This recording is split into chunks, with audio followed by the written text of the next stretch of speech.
Wake up, samurai. We have a city to burn.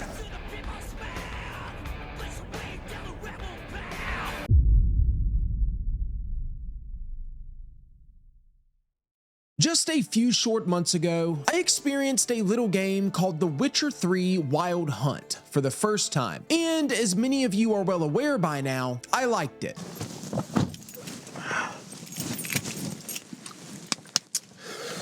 Let's go!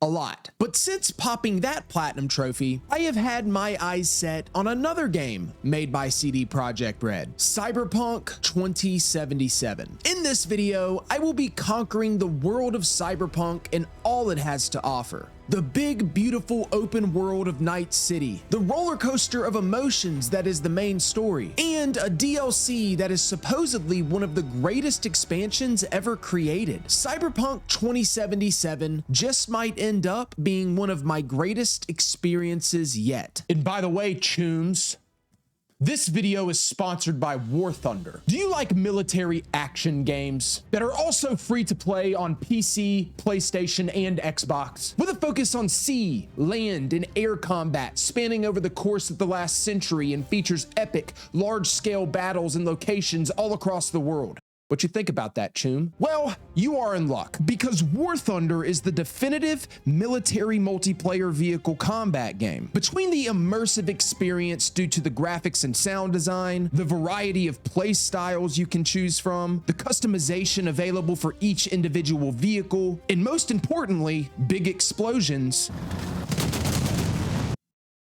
big boom. War Thunder just keeps getting better. And furthermore, they just put out the Hornet Sting update, which features graphical enhancements, a complete overhaul to the naval combat, new vehicles including the Su-30 and FA-18, and much more. So there is no better time to check out the game than now. So download War Thunder for free on PC, PlayStation, or Xbox by clicking the link in the description of this video. All new players and players who haven't played in 6 months will get 100,000 Silver Lions, Special Decorator Eagle of Valor, and more. And if you want to take the fight on the road, you can also download War Thunder Mobile. And again, that link is in the description of this video. Thank you, War Thunder, for sponsoring this video. Now let cinema commence.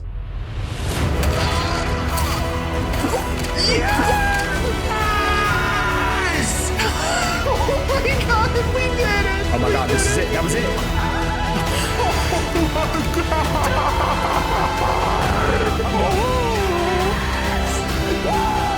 Yes! The greatest to ever do it.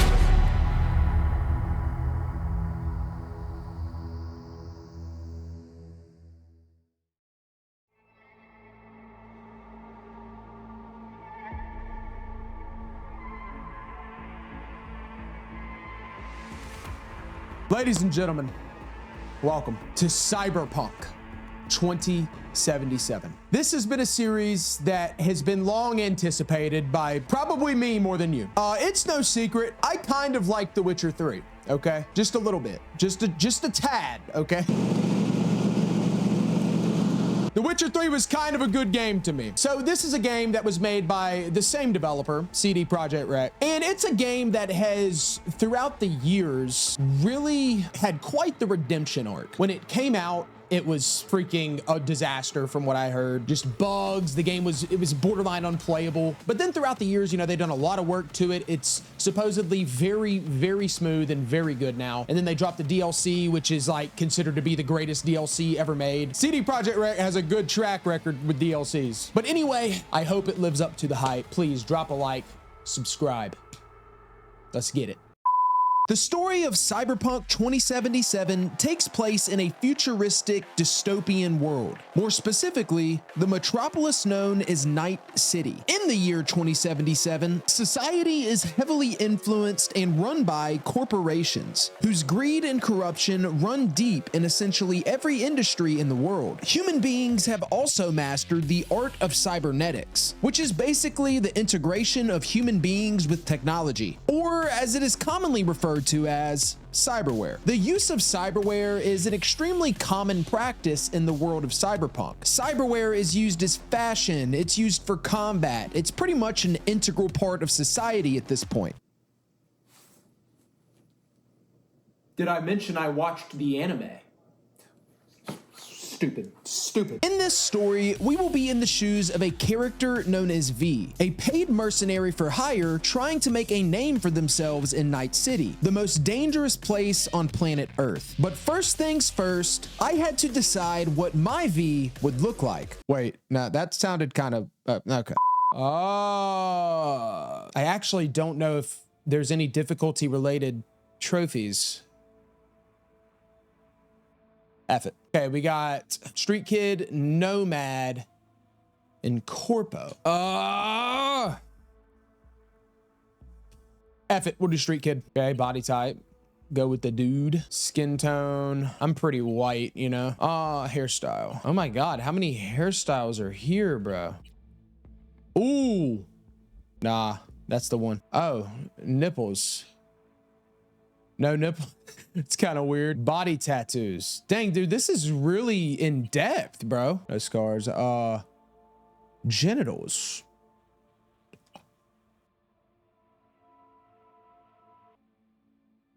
Well, that was a cock, actually.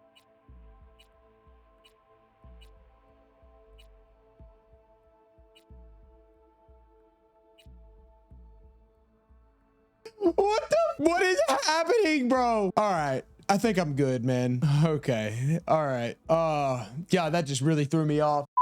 So with our V created, it was time to kick off my Street Kid playthrough, which starts in an area of Night City called Haywood, and V being presented with a job offer from a fixer named Kirk Sawyer. Basically, fixers are kind of like brokers, but for criminal activity. A client needs something done outside of the confines of the law, like maybe stealing information or even killing somebody. So they contact a fixer, and then the fixer finds a mercenary that will do the job, and they split the payment.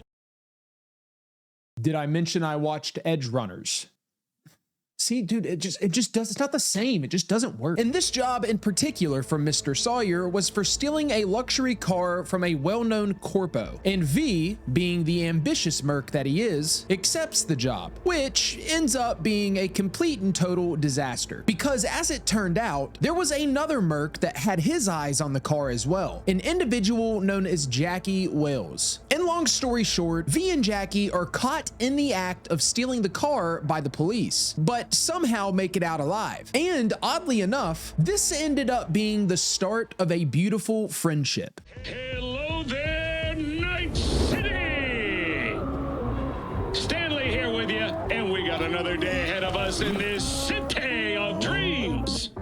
Ooh, I love this town. Love it like you might love a mother who popped you out on the steps of an orphanage once and now stops you to ask if you got a smoke for her. Every new day here means 100 new arrivals. Oh, this is gas. Only half these gonks will survive a year, and that's if it's a good one. And why do these peeps come to NC? Well, to be street samurai like Morgan, Blackhand, and Waylon Boa Boa. The greater the risk, the bigger the bounty, kids. Or so they say. But you can only be a major league player for so long. The faster you live, the faster you burn out. If you don't get a bullet to the brain first.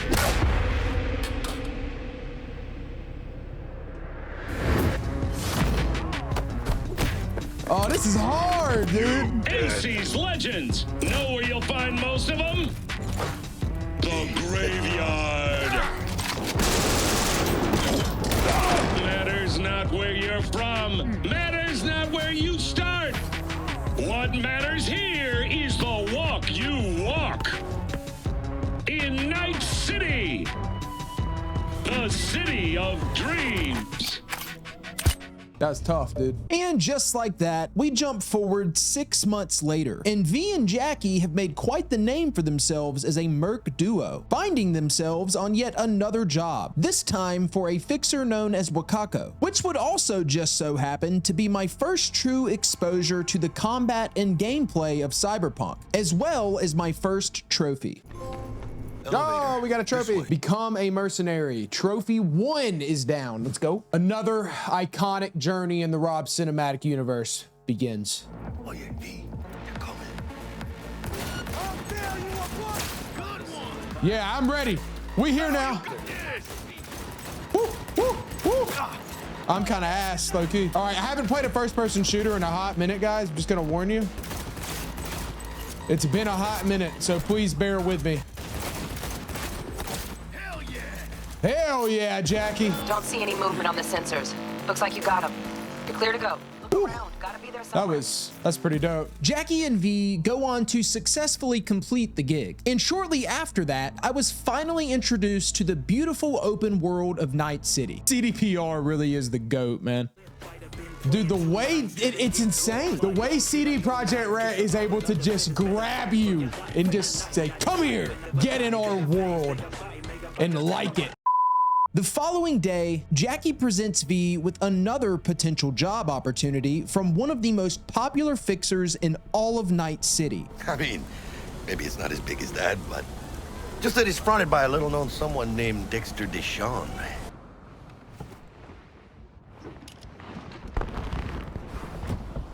Yo, Mr. V, a pleasure. Mark Henry? And the job Dexter Deshawn has for V and Jackie ends up not being your everyday small-time gig, but instead the biggest job the Merc duo has ever tried to pull off, stealing an experimental biochip from the most powerful corporation on the planet, Arasaka. If Arasaka has no more haters left in the world, it's because I'm dead. And to even have a chance of making this happen, V would have to tend to a couple of other tasks beforehand. First, a meeting with the client that hired out the job, Evelyn Parker. Why she actually wants the biochip to begin with remains a mystery. But after conversing with Evelyn and her friend Judy, V learns the chip is located in the penthouse of a hotel called Konpeki Plaza, which is occupied by none other than Yorinobu Arasaka, the son of Saburo Arasaka, also known as the Emperor of the Arasaka Empire. How convenient. And after that, V would have to obtain a stolen drone called a Flathead from a gang known as Maelstrom. Lovely group of people these guys are. Nah, you talk to me. Name's Tum Tum. Checks out. And to get the drone, he would also need the help of a Militech agent known as Meredith Stout. Yes. That'd be me. Thought you could blackmail me, fucker? Set conditions? What? That's so out of nowhere. Oh, and Militech is a corporation that specializes in weapons manufacturing and private military contracting. Did I mention all right, yeah, I'm done. But after a brief, strangely erotic conversation with Miss Stout, V is able to convince her to lend him a hand in retrieving the Flathead. Try to f me in any way, and I'll be seeing you real soon. Okay, I don't know why, but I am so aroused. Down with her. Ow, dude, damn. Fucking psychopaths. I should call her. What a woman, dude. And now, having all the info they need, V and Jackie infiltrate the Maelstrom base of operations to take the drone. Come on, give it a whirl. Dude, you know, I'm just not a big meth guy, you know? However, the leader of the gang, a lovely fellow by the name of Royce, had other plans. I don't see any f***ing brick around here. Do you? Yo, bro! Chill, Cyclops! You know, you never did say who sent you. Never did say who you're working for. Dexter Deshawn. That's who. Dexter Deshawn. The lord ass who punching animal half of Pacifica. Oh, God! I mean, he ain't dead. No, he's alive, well, and kicking. He sends his regards. This is not good. You short circuit. I don't wait. Bring it, suckers! No, bad idea, bad idea, bad idea. Dude, that was crazy. Wait, no. Grab the gear. Button control charge. Quick! That was insane. You know, I like the way you operate. Maybe you'd do some more work for us. I don't know about that. I am too attracted to you. My God, what a woman.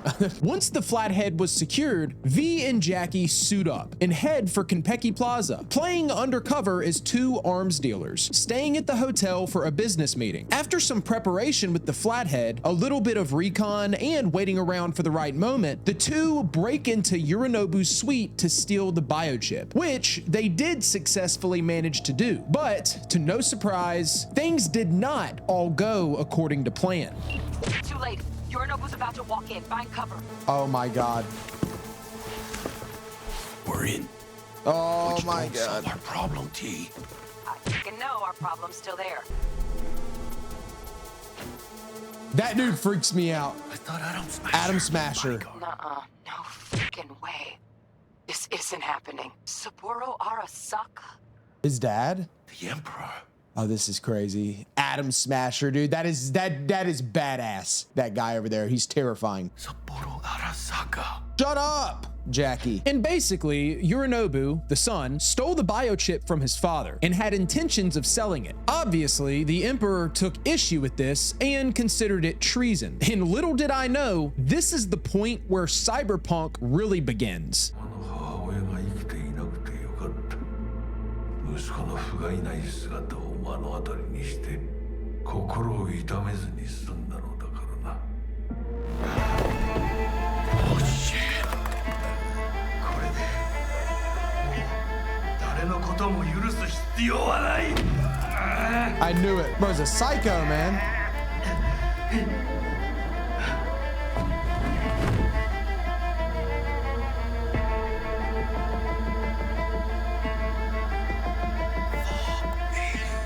We gotta kill this dude, man. He bad news. This dude crazy. Intense.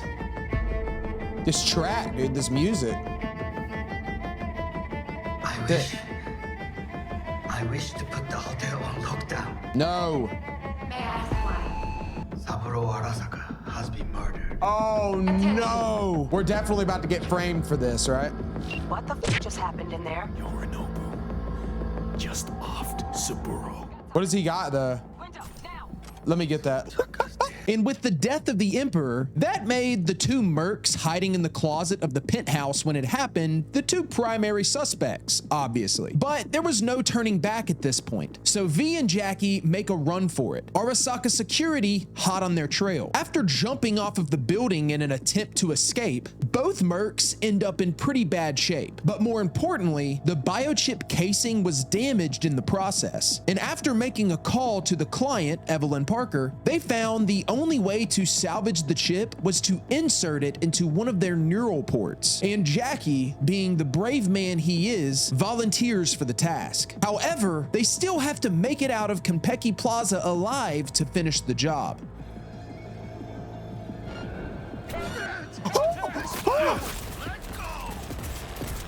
Oh my God, I did not mean to do that. I did not mean to do that. I didn't know he was right there. Why does it always end like this for me? Why am I like this? Oh, this gun's badass though. I love the gunplay in this. I suck, but the music is what gets you, dude. It's just like The Witcher. All right, I'm starting to get used to the guns now. Like the build up to these fights is what I like the most so far. It's so intense. There we go, finally.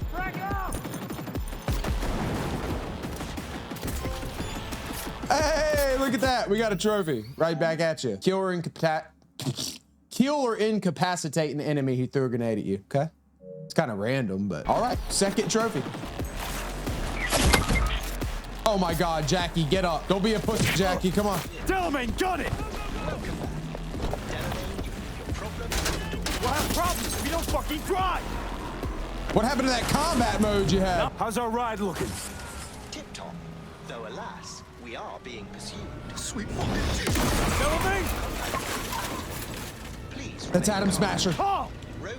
Oh my God. Take us to Ripper Duck, now! Apologies, but that will not be possible. Our itinerary has been pre-arranged and paid for in advance. I am not at liberty to alter it. Fuck your liberty! Do what I say! It's okay, V. Oh, hold out. I suggest you try to keep Mr. Wells conscious. Yeah, think about It's Misty. gonna be all right, huh? You'll see Misty, your mom, Everyone you love. Jackie, don't close your eyes. Misty. Oh, bro. She always knew. Biochip. No. I loved him. For me. No.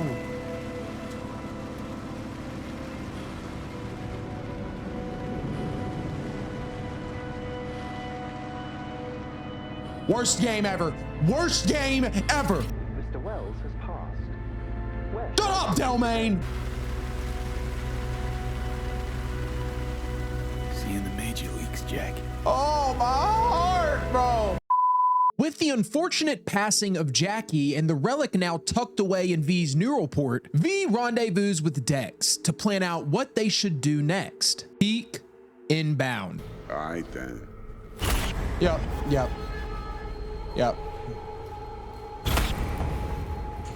Saw that one coming. Can't risk it, V. Remember our first convo? I'll fucking kill you. Seems I've chosen the quiet life after all. No blaze of glory for me. I should have turned on his ass.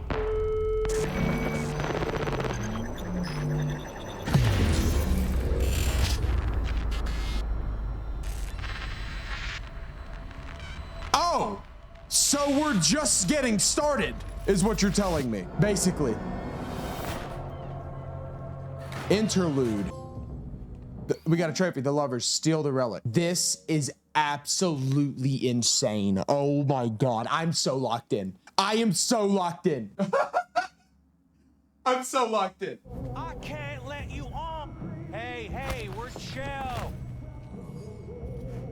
I'm Keanu Reeves. Oh yeah. So shit's about to get crazy because here the story breaks wide open. Now in the shoes of Night City legend Johnny Silverhand, played by our glorious king Keanu Reeves.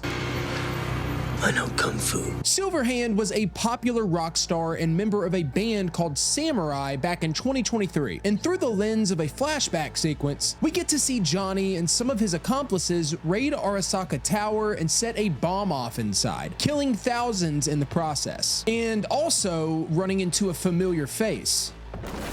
Oh, jump scare. Oh man. Shit, that's Adam Smasher. Oh my God, I didn't realize who it was at first. Johnny, Hell no. The way that this Adam Smasher guy is portrayed. No.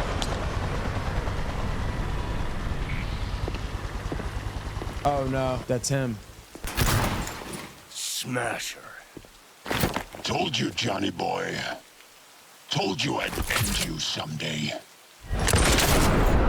Oh shit. To put it plainly, after Johnny bombed the tower and was captured by Adam Smasher, Arasaka took his mind, his soul, his personality construct, or engram as it's commonly referred to as, and implanted it onto an experimental biochip called the Relic. That same relic V inserted into his skull before being shot in the head by Dexter Deshawn, which also just so happens to be what saved his life. V wakes up in a scrapyard in not so great shape. A man named Goro Takimura, who was Saburo Arasaka's top bodyguard before he died, basically tracked V down through Dex, then shot Dex in the head, which I wasn't thrilled about. I wanted to be the one to do that. Anyway, after fighting off some Arasaka assassins, Takimura takes V back to Vic the Ripper Doc, and after nursing V back to health, Vic explains the severity of the situation. In short, when V was shot in the head, the relic was triggered, so to speak, reviving V's brain. However, the relic did not recognize the body belonging to V, but instead basically views the body as a new host for Johnny Silverhand's construct, attempting to shove all of V's memories and his psyche as a whole out of the way to make room for Silverhand. This is why V saw the flashbacks of the Arasaka Tower bombing in 2023. It wasn't really a dream or a flashback, but it was a memory, one that belonged to Johnny Silverhand. So basically, the relic saved V's life, life, but he has a limited amount of time to live and will eventually be overtaken entirely by the personality construct of Johnny Silverhand. So rockstar terrorist Keanu Reeves is stuck in your head, basically. Who you work for, start talking. Fuck.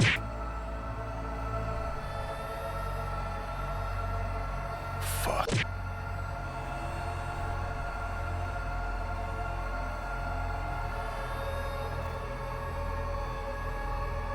Fucking chip.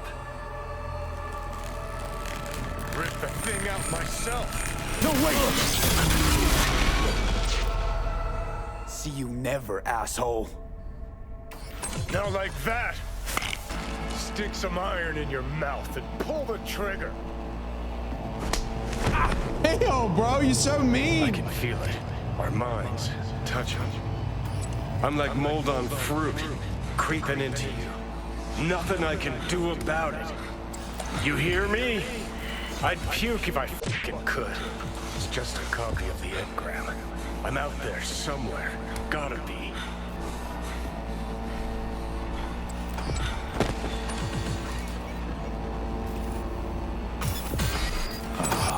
Fuck me.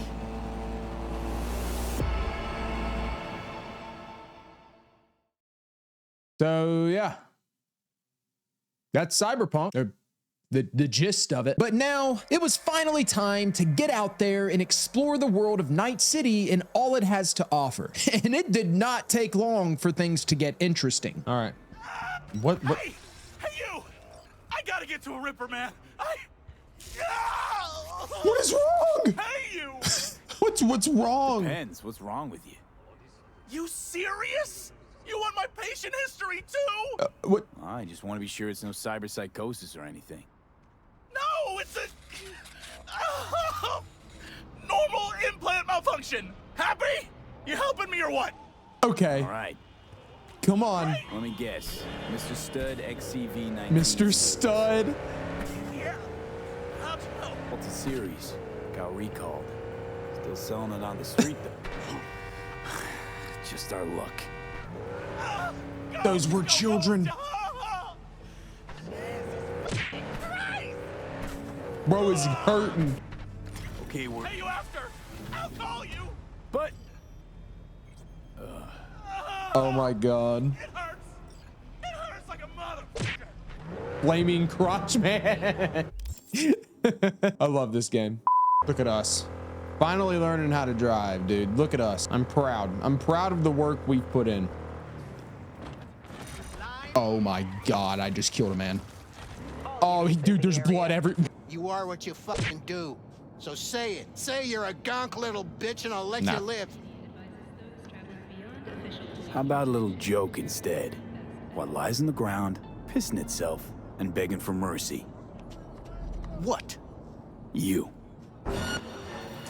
Oh, wait, no, you can't say something that badass and not pull out the strap immediately. Come on now. How you gonna say that and then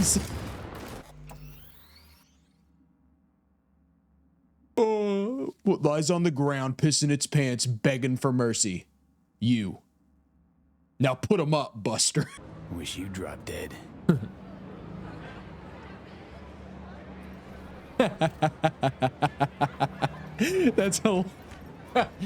That's hilarious. Look at me. I look like a 2000s X-Men adaptation. Tell me, do you feel anything at all when you kill someone? Yeah, recoil. Find a better driver. I dare you. A better cyberpunk driver. Doesn't exist.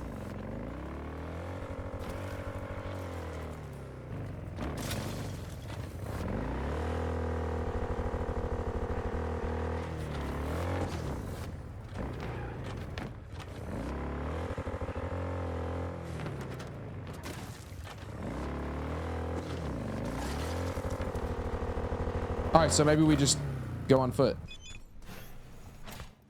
See this charge jump. Meredith Stout. Militech played out as I hoped. Thank you. And remember, we don't know each other. Shame. Wanted to get a closer look at your ink. Yeah.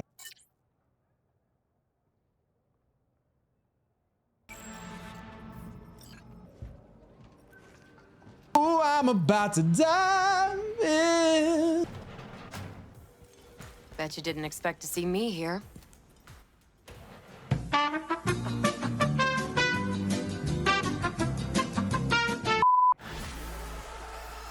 right, well, I'm probably just gonna cut most of that out, I guess. Oh, dude, I'm so hooked. I'm so addicted. It's not quite Witcher 3 level addiction yet, but it's kind of getting there. I think Meredith Stout got me there.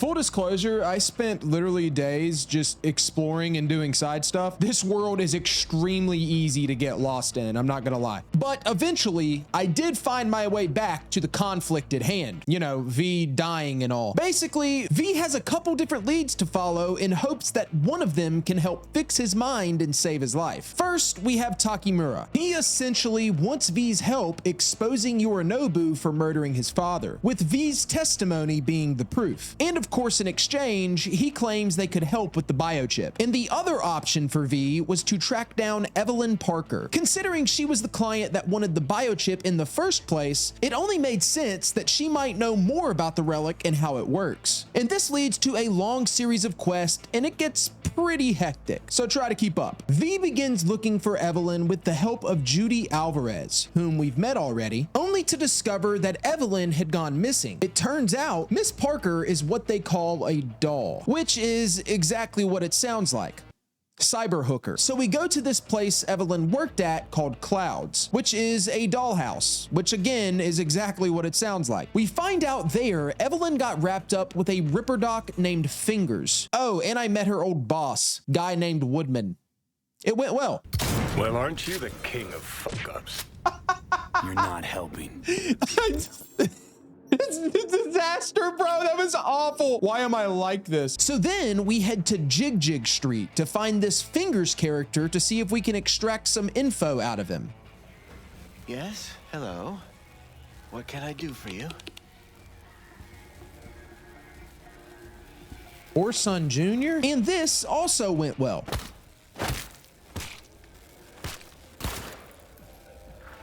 Had to make sure he was dead. Well, that went well, if you ask me. And then from there, V and Judy find out Evelyn was taken by Scavengers, which is basically a gang known for kidnapping people and stealing their cyberware. So we bust into a scavenger base, stealthily, might I add, to not cause a ruckus.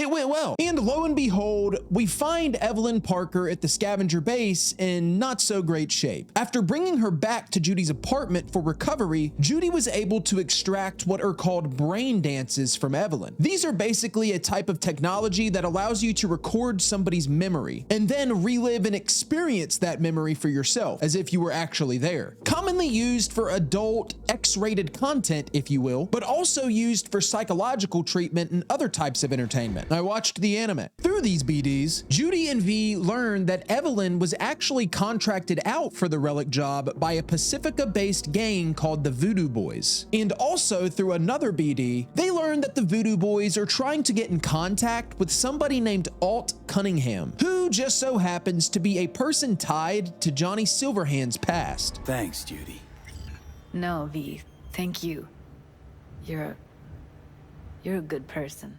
Nah, I don't know about that. I'm a good person. Judy, do you know how many people I have killed? And from there, I'm not gonna lie, I got a little distracted by Night City again and chose to resume my open world exploration grind. There were a handful of activities I had to complete in their entirety for a few different trophies, like gigs, for example, which are side jobs you can take from different fixers across the city. The level of quality with these is actually pretty insane. Like, you would think some of these gigs were main story quest. It's wild. XPD of a preacher's little boy. Murdered. Ring any bells? Which preacher? I just got a fresh batch. Freddy, no! You also have cyber psychos to track down. Even though human beings are able to install cyberware into themselves, they do have limits to how much cyberware they can actually have. Every person has what you call a cyberware capacity, and if you install too much cyberware, you basically go insane and transform into what they call a cyber psycho. I watched the anime, I'm sorry. There were 17 of these to track down in total, and they were also really badass. I enjoyed them a lot, even if they got pretty weird sometimes. What the hell? This is so weird. What the? Huh? Huh? Oh my God, oh my God, oh my God, oh my God. Dude, what the? All right, well, maybe we just kind of leave that alone for a little bit. And then we got the simplest of them all, tarot cards. These are basically graffiti paintings you can find and scan, around 20 in total. They also contain a lot of lore as well and give a lot of foreshadowing to the endings. So they're pretty cool. Would you look at that? Either gone completely whacked or I'm mystical. Okay. Was that it? I'm so confused. Was it graffiti or something? That's all I had to do was go scan it? Okay. I guess. Let's look up here, make sure. What is? Wow.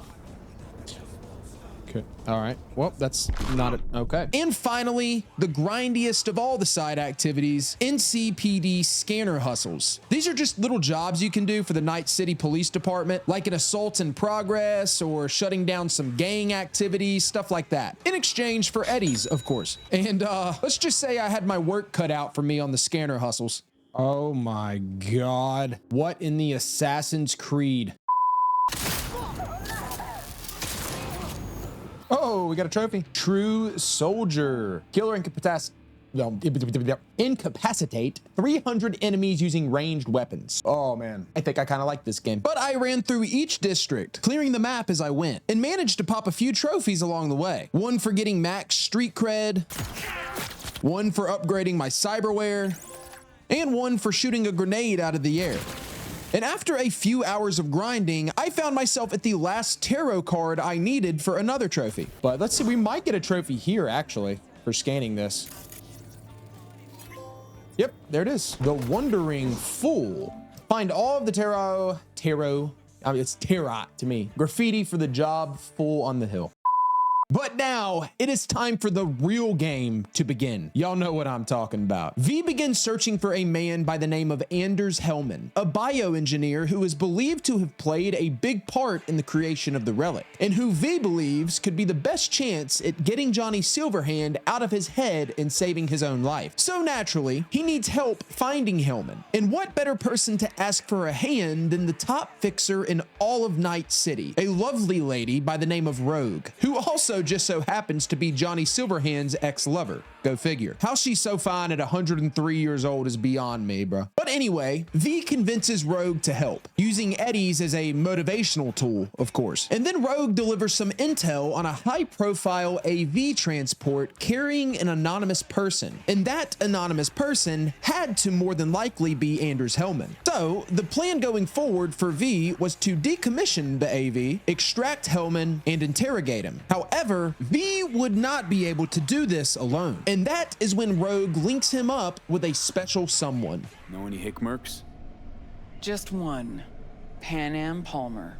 I've heard about this. Here we go. Pan. I'm having like some Megan Fox Transformer energy right now.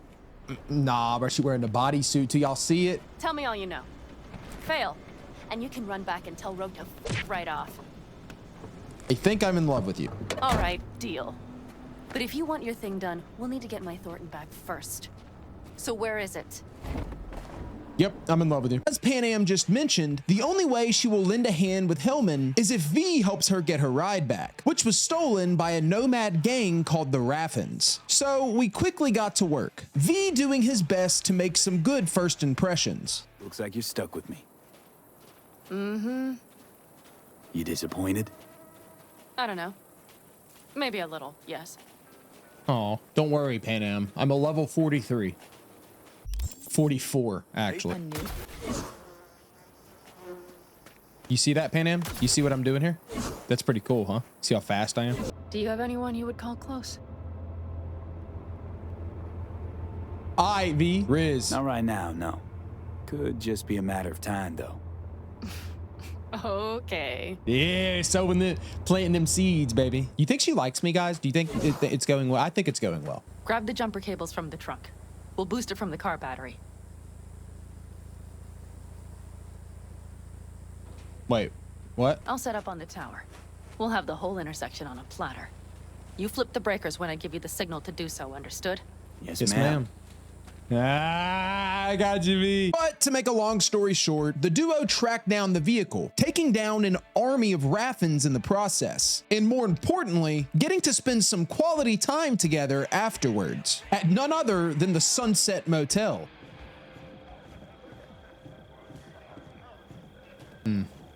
There's the thumbnail right there. Hail Mary. Hail Mary. Maybe we rent just one room. Good idea. Noah has 2 twin beds in every room. We'll save some money. Oh, come on. Not quite what I had in mind. Just what did you have in mind? Just, glad to have met you. Come on, V, lock in. So I thought... Oh. I couldn't wait for you to come and clear. You look ridiculous. No wonder she wouldn't sleep with you. And now it was time for Panam to hold up her end of the bargain to help take down the AV and secure Hellman. So after a quick brief of the game plan, the two load up and head out. Let's ride. Great. Hop in. It's cold out here. I just want you to know this has been the greatest 2 hours of my life. Sabotage a Corpo power station. Jump a Corpo transport. Kidnap a Corpo suit. Is this a plug for the word Corpo, or do you have a point? Know what? You're starting to remind me of me, 50 years back. Minus the charisma. An impressive cook.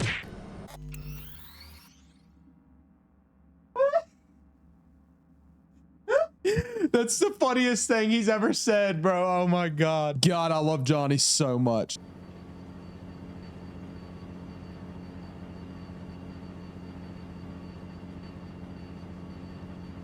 So, I mean, to pass the time, you know. Panam, what are you doing? Oh my God. No way.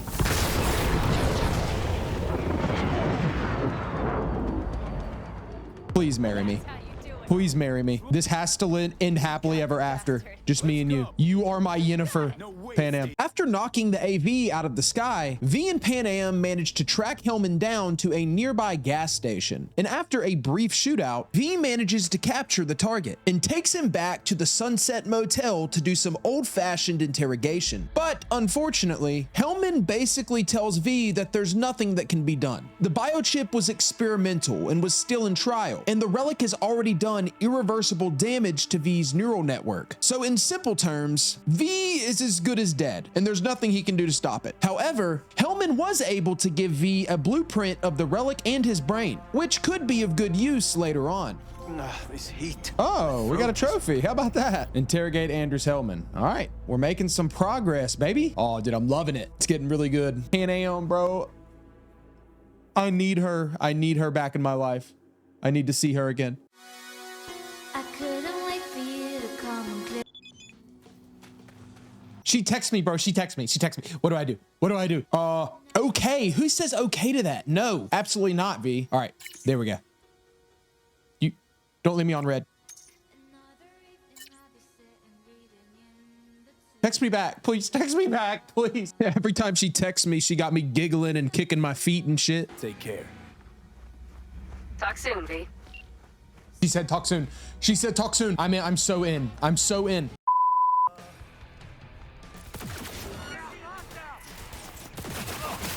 I'm not even going to attempt it, straight up. I'm invincible at this point. You understand that, right? Haha. I just play with him at this point. There we go. Remember, no Russian. There's just no way I'm gonna, yeah, dude, see, it's so chalk. I am actually the worst stealth user in the history of anything. Ow, wait. Calm down, baby girl. Whoa.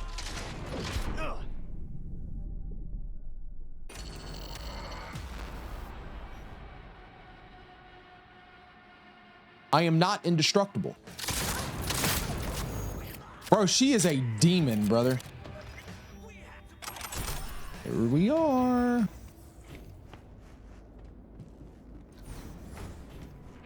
I'd say that went rather smoothly. There it is. Yep. It's elementary. Complete all gigs and NCPD scanner hustles in Watson. What a grind this is, dude. Very, very, what's the word I'm looking for? Deceiving. It's a very deceiving grind because it doesn't seem like it's that much, but it really is. And that was my first of several trophies I would receive for finishing all of the side activities in each district. And though I still had a lot of work cut out for me in that department, I decided it was time to finally link back up with our old friend Takimura. I've been putting him off for weeks at this point. All right, let's just go ahead and we'll start Takimura. We'll start Takimura finally. I never get tired of coming over this bridge, dude, and seeing it all. Panam, she's calling me. She's calling me. It's a good thing you answered. I could probably use your help. Yes. Tell me when and where. Yep. Sorry, Takimura, you're gonna have to wait, buddy. And with that phone call, so began Panam's quest line. One of several subplots I would have to complete for a handful of trophies. In this first quest, the leader of Panam's nomad clan, the Avocados, was kidnapped, a gentleman by the name of Saul. So obviously, in order to win her favor, V agrees to help on a rescue op, which ended up being a complete cakewalk, might I add. Okay, you take the wheel. Oh, I get to drive now. Yep, I need to fiddle with my scope a bit. Fiddle with your scope, huh? There's something there. There's something dirty there. I just can't really put my finger on it or in it. We're definitely not going to, you know, we're gonna keep this stealthy, guys. All right, you ready?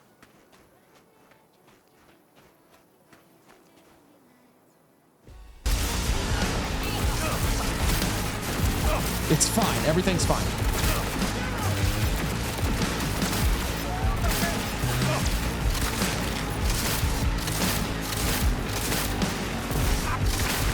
Bodies.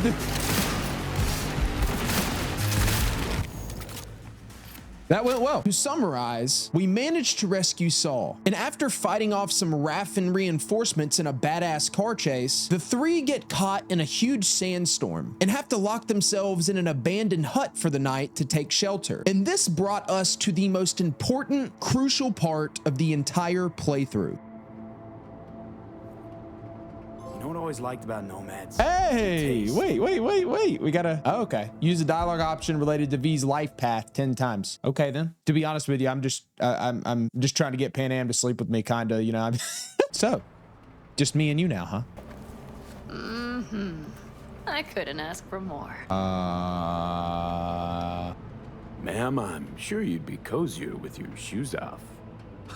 After a full day in them, I'd fear a health code violation. Nonsense. After a day as full as today, you deserve to kick back. Oh? And what did you have in mind?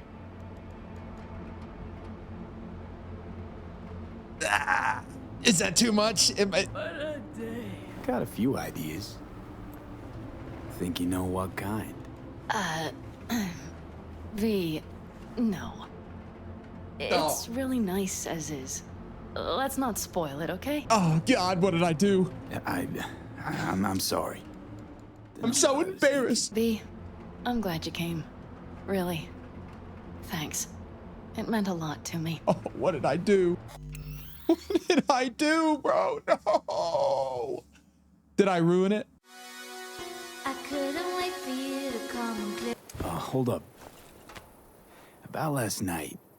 We don't need to talk about that. I'm just not like that. So what are you like? More like this. I'm so in. I am so in. What a woman. All right. Now we go to Takimura. For real this time. I am on my way there. Do not make me wait. Bro. Takimura, he sounds like Theo Von's Japanese accent. Do y'all know what I'm talking about? Bobby. So Goro's big plan he wants V's help with is to manage a meetup with Hanako Arasaka, the sister of Yorinobu and daughter of the now deceased emperor. Takimura wants to tell her the truth of her father's death, with V as his witness. The only issue is she's basically untouchable and surrounded by security 24/7. So Goro believes the best chance they have to get to her is during an upcoming parade, where she will be on an Arasaka float that they should be able to hack. Pete, do you have a moment? Yes, I do. I mean, no longer moment. Hush. Can you come by the camp? I have a problem. On my way. On my way. There's no time to waste, V. Yes, shut up, shut up. See you soon. That was a very important call, Taki. You almost messed it all up. Yeah, Taki can wait. With arms wide open, under the sunlight, where I'm doing this, I'll show you everything. Nico Harrison, you will pay for your crimes. Going to see our girl Panam. The journey to sleeping with her continues. Wild, bro. What a wild thing to say in the intro. So basically, the rest of Panam's subplot involves V helping her and her Avocado family steal a big tank called a basilisk. But let's be real, that's not really what V is in this for. V, I wanted to speak with you. Oh, here we go. I'm telling, I'm going in. Pretty bad. Oh, well, this means... Oh, wait, just wait. This is not how we usually talk. Oh. I'm going for it, bro. I'm going for it. I'm going for it. No time like the present. Okay, go ahead. That was a joke. Listen, V, I believe I know where this is going. And not to your liking? No, it's not that. I also wish to talk about it, just not so openly. My plan was to tiptoe around, test the waters, then retreat back into my shell. I feel pretty good. I'm feeling confident. She want me, bro. She want me. That sounds sexy right there. Okay, but we can skip the yeah. Okay, but let's skip the tiptoeing. Where are we now? I would not want to cock this up. The thing is, I usually act before I think. Uh-huh, noticed. I know, but I also need impulses to act upon. When I do something spontaneously, I feel I'm being honest. Yet with you, I prefer to play it safe.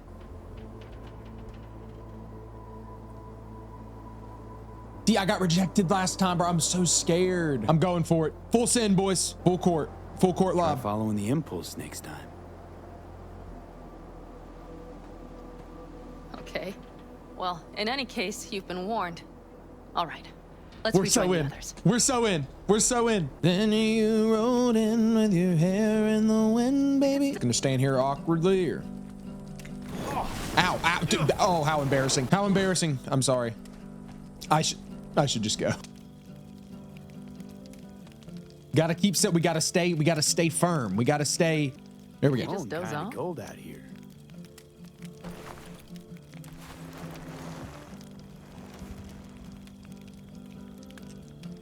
She's not pushing me away. But eventually, the crew manages to secure the basilisk, and V managed to secure something else. Oh, I can't. Sensory feedback. Our systems are intertwined. Would you like to try it out? Yeah, I would like that. My stupid mask on, bro. This is some freaky shit right here, bro. I don't even know if I'm gonna be able to show this, bro. Yeah, I can't. I'll see y'all after, though. Get it for the win! With Panam successfully romanced, that concluded her subplot, which ended with V having a relic malfunction, then telling her the truth of Johnny Silverhand being in his head and whatnot. Kiss, kiss, Thanks kiss. for everything. For being here for me. Take care of yourself. And let me know. Well, just please keep in touch. No, don't go. No. Stay with me. Just stay here rest of the game. Dude, if I never see her again, I will never emotionally recover. Guys, I will not be okay. Come back, please. Please come back.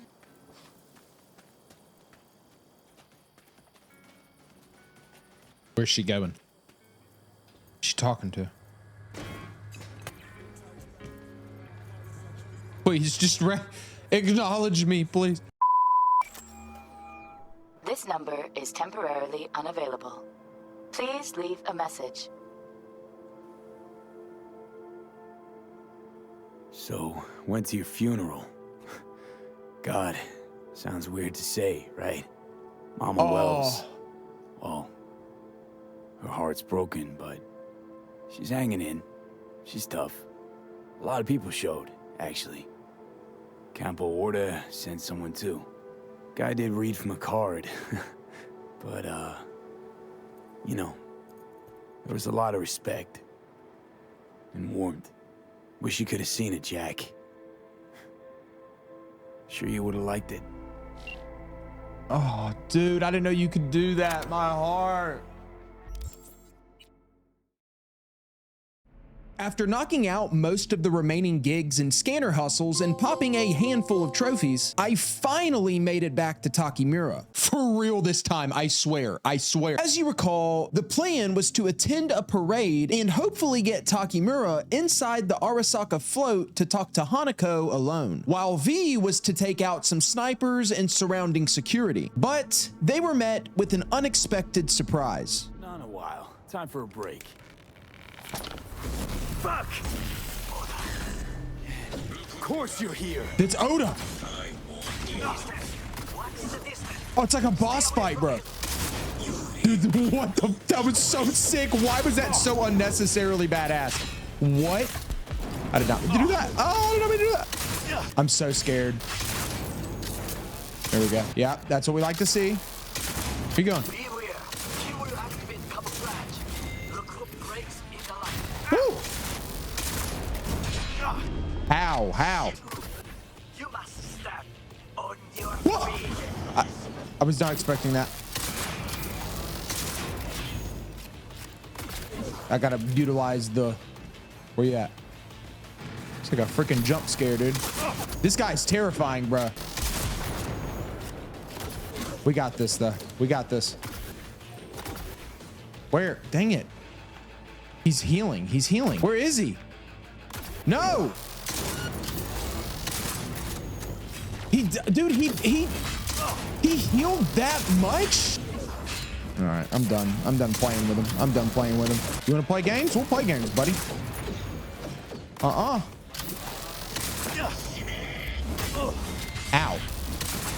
Bye. No.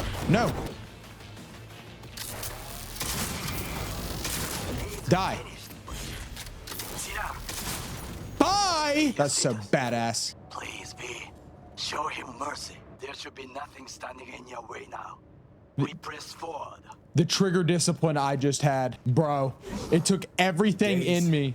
I wanted to pull the trigger so bad. After taking down Oda, Takimura makes it onto the Arasaka float and basically kidnaps Hanako, which was definitely not a part of the plan. And then he takes Hanako to an abandoned apartment building to... She respectfully declined. Tell her the truth about the Yori. Hey. How's it going with Rogue? Come here. But now you're gonna leave it nothing but a sign. How's it going? I missed you. I could sit here with you all night. And reading in between your lines. Because I miss you all the time. So get away and not always be what you did on yourself. It's been a long day.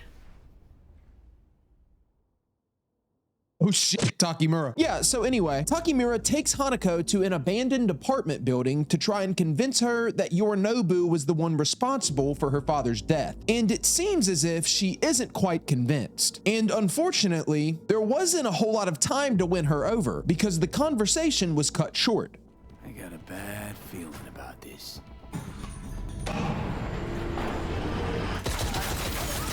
Oh, damn it!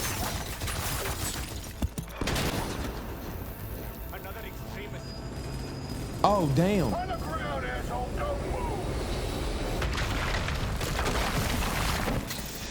Oh, my lord. Wait, am I butt naked right now? Did I get back dressed after the date? I'm butt-ass naked, bro. Hell no. Arasaka inevitably crashes the party and takes back Hanako, and V has to make a run for it to escape. Unfortunately, I was completely unaware at this point in time that you have the option here to save Takimura, and if you don't, he dies, and you miss out on a trophy. I made a conscious effort in this initial playthrough to not look at any trophy guides, so I could enjoy the game without having to worry about missable trophies or anything like that. So I just took the L on this one, and I ended up having to go back and do it later on, but we'll get there in a little while. So furthermore, Johnny and V wind up back at the Sunset Motel to hide out, and not long after, they get an unexpected guest, an Arasaka doll, there to deliver a message for Hanako, essentially stating that she believes V and knows Yorinobu killed her father, and wants V's help exposing her brother for his crimes. Yo, another trophy. Talk with Hanako Arasaka. All right, another story related. Let's go. And with that trophy, so concluded Takimura's questline. RIP to a real one. He is officially dead in RCU canon. Unfortunate. But it was time to press forward and begin the search for Alt Cunningham. As you recall, it was the gang called the Voodoo Boys that were initially trying to steal the relic. I am going to be so honest with you guys. This is a lot. So I am going to give a very basic, bare bones rundown from the perspective of an Alabama educated individual. So Alt Cunningham was a romantic partner of Johnny Silverhand back in the year 2013. Alt was an elite level net runner, which are individuals that are kind of like super hackers with cyberware implants that allow them to roam what they call the net freely. Alt was the founder of a program called Soul Killer, which had the ability to take personality constructs and engrams of individuals and digitize them, if you will, and potentially transfer them into other bodies. This program was viewed as like the key to immortality, I guess. And obviously, this is the program that went on to become responsible for V and Silverhand's situation, we'll call it. In the year 2013, Alt Cunningham was abducted by Arasaka, who basically forced her to write another version of Soul Killer so they could have it for themselves. And Johnny Silverhand actually cared for Alt deeply, so he ran to her rescue with the help of Rogue and Hassan. Why does he look like Hassan? Like the streamer, you know who I'm talking about? Old dude on Twitch. Again, this is all somewhat complicated to me, and it is a lot. So forgive me if I'm off a little bit here and there. I'm trying. But from my understanding, when Alt created a new version of Soul Killer for Arasaka, she took control of their security systems, kind of like computerizing herself within their mainframe, so to speak, in an attempt to fight back. But when Johnny pulled up to save her, he unplugged her from the system before she could reunite with her physical form, leaving her engram stranded inside of the net and unintentionally killing her. I really hope I got that right. Just too much for my brain. So fast forward to 2077, and Alt is still somewhere out there in cyberspace. And that brings us to V linking up with the Voodoo Boys. It turned out the Voodoo Boys actually wanted the relic because they knew it could be used to reach Alt, because they want to become AIs or something like that. Weird group of people here. And they claim she resides beyond the Black Wall. The Black Wall is a firewall, essentially, one that keeps rogue AIs from breaking into cyberspace and destroying the world, I guess. But long story short, V goes into cyberspace with the Voodoo Boys, and they successfully use Johnny and the Chip to contact Alt at the Black Wall. This leads to some awkward, rather uncomfortable conversation between Johnny and Alt, but ultimately they convince her to save V's life. However, it would not be an easy task, because in order to excise Johnny from V's body and also return V back to normal, they would have to break into Mikoshi. Dude, oh my God. Mikoshi is, in simple terms, a big database within Arasaka, containing all of the digitized engrams they've collected throughout the years, some voluntarily, many by force, which had access points all across the world. One of those access points conveniently being located under Arasaka Tower in the heart of Night City. And obviously with her history with Arasaka and Soul Killer, Alt would love to destroy it. So the deal is V will break into Arasaka Tower, grant Alt access to Mikoshi, she will split Johnny and V, and then basically destroy it all. Oh my God, bro. I need a break. My brain hurts. There it is. The Hermit. Another story related. Wow, we are flying today. We gotta do some side stuff. We gotta slow down. We gotta slow down, all right? We are going to stop and do this last, scanner hustle. And that should be it for all of the districts. Aside from the side jobs, of course. Yep. Oh, no. Well, we might have to pull guns out. What a bloodbath. Oh my God. Die. I'm good on health. I'm good. One more. Who is beaming my shit, bro? Oh. There it is. Yep. There it is. Greetings from Pacifica. Complete all gigs and NCPD scanner hustles in Pacifica. That is everything. That is literally all of the side stuff. Scanner hustles, cyber psychos, and gigs across every district. Obviously, we still have all of these side missions, which I'm sure we're going to do a good bit of them at least. But gigs and scanner hustles and psychos. That is a huge chunk of this grind knocked out. So... would you like to have coitus? And just like that, we find ourselves in what is basically the final act of the game, having the option of completing the Nocturne quest and speaking to Hanako at Embers, which in doing so will trigger the grand finale, if you will. But obviously, we aren't going to do this quite yet because there's still a ton of work to do, starting with all of the main subplots. There are 5 total subplots I had to complete here in order to get the trophies. Panam Palmer, which of course we've done already, River Ward, Judy Alvarez, Carrie Eurodyne, and Rogue's fine ass. Rogue's questline is the one that I was most intrigued by, so that's what I started with. After speaking with Hanako and finding Alt Cunningham, Johnny and V have a heart-to-heart, and Johnny pleads with V to allow him to take control of his body for a little while, so he can go and speak to Rogue and convince her to help him kill Atom Smasher. And I'm not going to lie, at this point, I've built a pretty good relationship with Johnny, and there is quite a bit of emotional attachment there. He's my best friend now, man. So of course we agree to let him have his fun, which might not have been the best idea.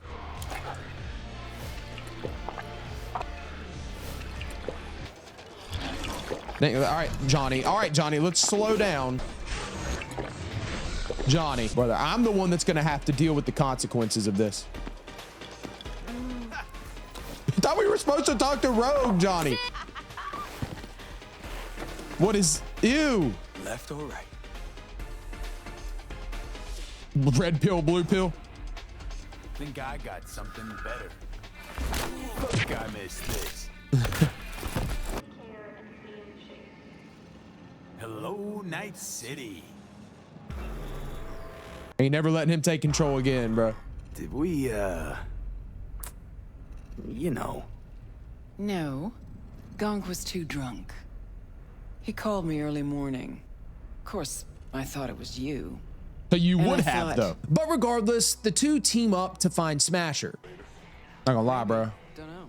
She kind of growing on me. I might let Johnny take control again right quick. Which begins with tracking this guy named Grayson down, who supposedly works close to Smasher as an Arasaka mercenary. And I also earned another trophy here for collecting all of Johnny Silverhand's past items. Grab the gun.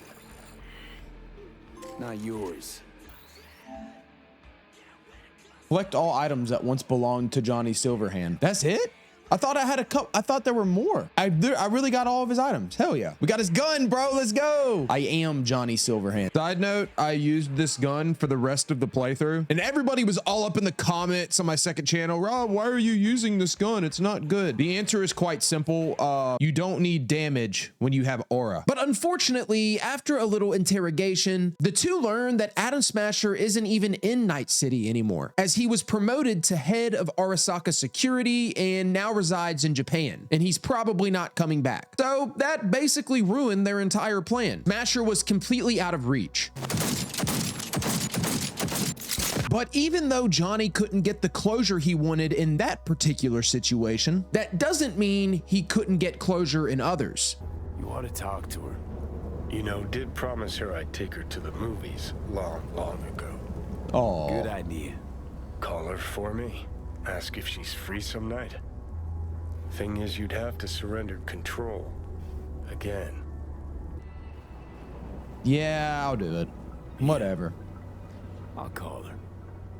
Okay. No tequila. V. Johnny wants to ask you out on a date. What do you think? Okay. And where'd we go? Where'd you want to go? Silver Pixel Cloud in North Oak. Okay. I'll swing by the afterlife. Pick you up. You think Panam will be cool with that? I don't. You ready, bro? Lock in, Johnny. Lock in. Take you a honey pack. Oh, he's gone. Never mind. But all we got's this one night. It's more than I ever could have asked for. Rogue, I'm here on borrowed time in a borrowed body, but I'm here.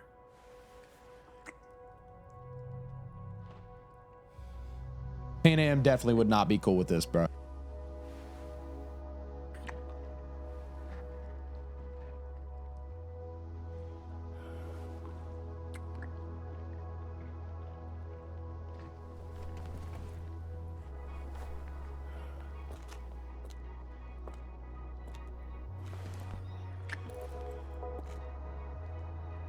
On the hood, bro. Johnny, I can't. Not fair to you. Tried so hard to pretend nothing's changed. To pretend I'm the same Rogue you knew. Actually managed to fool myself for a little. Get back on my own. Damn, that's kind of sad. Now he's just sitting here all alone with a major hard-on. Bushido and chill. Watch Bushido X with Rogue. So now it sounds like we're about to start another quest line with Carrie. Hell yeah, let's go.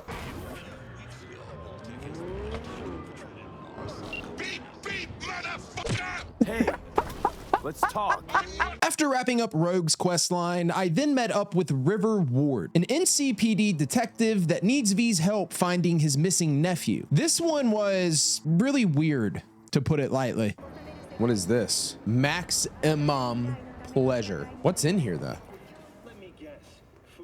What can I buy here? Out with it. Don't be shy.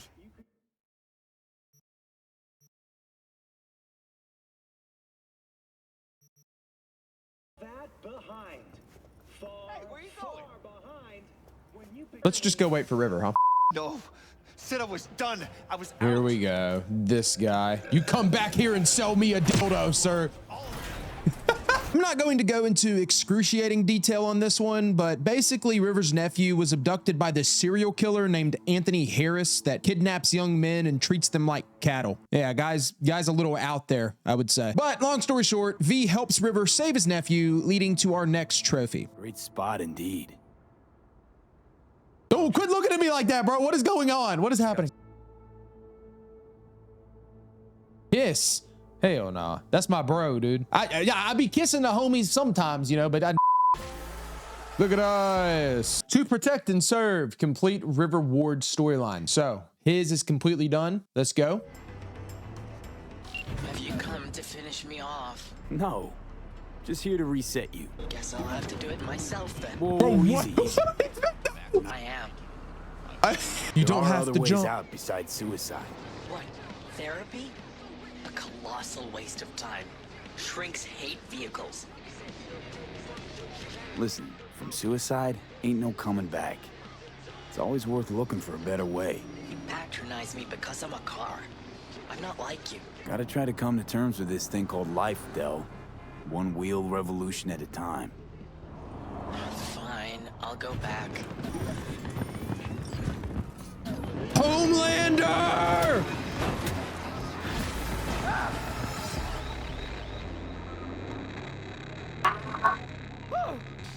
No, bro. And so I pressed on towards the quest line of Judy Alvarez. Just as a quick recap, Judy was the friend of Evelyn Parker, the doll that was working for the Voodoo Boys that hired out the relic heist. You know, kidnapped by scabs, we rescued her, yada, yada, yada. Anyway, V gets a call from Judy asking him to come to her apartment. And when he arrives, he finds her in the bathroom with a deceased Evelyn Parker. After everything she had been through and all that had been done to her, Evelyn apparently did not want to exist anymore. So she, sent herself to the gulag, if you catch my drift. This had a pretty big impact on Judy, considering they were close, and now she wants revenge, and plans to exact that revenge on the Tiger Claws, the gang that now owns and operates Clouds, which again, as you recall, is the dollhouse Evelyn worked at. Judy organizes a coup within Clouds, if you will, with the help of a couple employed dolls there, including one named Maiko. After several quests of planning our little revolution, the group decides to have a little chat with some of the Tiger Claw boss men. But in a surprise twist, our friend Maiko was apparently just using Judy for personal gain and never planned on eradicating the claws from Clouds, but instead joining the Tiger Claws herself. And here I am presented with a choice: to let Maiko live or... All right, V, get out of there. Exit's on the lower level of the apartment. Well, that escalated quickly. You killed her? Oh my fucking God. You killed her. Look, I don't know what you want me to do. If you felt differently about it, you should have gone up there and been there instead of me. I gotta process all this in peace. Alone. Are you mad? She's mad, right? See ya, Judy. Oh, she's so mad. I am so sorry. Dude, I never do anything right, bro, ever. Yeah, so apparently doing what I just did, killing Maiko, that is, can potentially lock you out of the rest of Judy's quest line. So I had to reload a save and redo it. My decision-making skills need to be studied. I mean, seriously, my ability to make good choices is worse than Dallas Mavericks general manager Nico Harrison. You know how he traded a 25-year-old mega superstar that averaged a 34-point triple-double last year and led his team to an NBA Finals. Yeah, 5-time first team All-NBA, rookie of the year. Never intended on leaving Dallas, actually. Universally loved by the city. Yeah, you remember that? Yeah. I'm so broken inside. I love you. I loved you all along, and I miss you. Been far away for far too long. But yeah, anyway, from there, Judy invites V to go scuba diving to visit this underwater city where she grew up. Really cool quest. Hold up now. Maybe we on to something here. I ain't never noticed before, and that wetsuit it'd be moving different. We might have to make something happen here, I ain't gonna lie. I couldn't wait for you to come and clear. But sadly, it ends with Judy telling V that she's leaving Night City for good. Very sad. But we did get rewarded with a trophy. There it is, Judy versus Night City. We completed her storyline. That leaves just Carrie now, as far as the major side character storylines go. Auto Jock. Buy all vehicles available for purchase. I thought I had a lot more left than that, but maybe you don't have to actually get all of them. I don't know. I'm not gonna question it. It's a trophy. Trophy's a trophy. And with the popping of those trophies, that just left us the final subplot remaining before moving on to more important matters. And that final subplot was for Carrie Eurodyne. This is objectively the dumbest of the subplots, and I don't necessarily mean that in a negative way, but you basically commit acts of terrorism against VTubers. I'm not joking. Carrie is a former member of Samurai and was a close friend of Johnny Silverhand. And he wants V's help taking care of this Japanese pop band that's covering some of his songs. But then they end up being friends, and then he makes you help him blow up his manager's yacht. And I'm pretty sure he wants to take a ride on the V-Mobile, if you get what I'm saying. I'm sure it is. This, I did not get that vibe from Carrie. Not my type, brother. Maybe if he got some cyber boobs or something, I'd be more into it, but... What is this? What the f... No, thanks, V. I'm all right. What do you mean, no thanks? There was a really cool quest here, though, where you get Samurai back together and play a gig. It was really badass. One of my favorite quests in the game, actually. somewhere. Wait, we got the trophy already. To bad decisions. I was expecting more there. Okay. Complete Carrie Eurodyne storyline. So that's Carrie. That is all 5 big side characters, I guess. Their quest lines completely done. I liked it. Final ranking, Panam, of course. Panam, Rogue, River, Judy, Carrie. None of them were bad. They were all good. But I think Panam's and Rogue's and River's, all 3 of those were a lot better than Judy's and Carrie's. So with all of that done, I'm going to go ahead and start the DLC. That's what I've really been waiting for, bro. I am hyped for Phantom Liberty.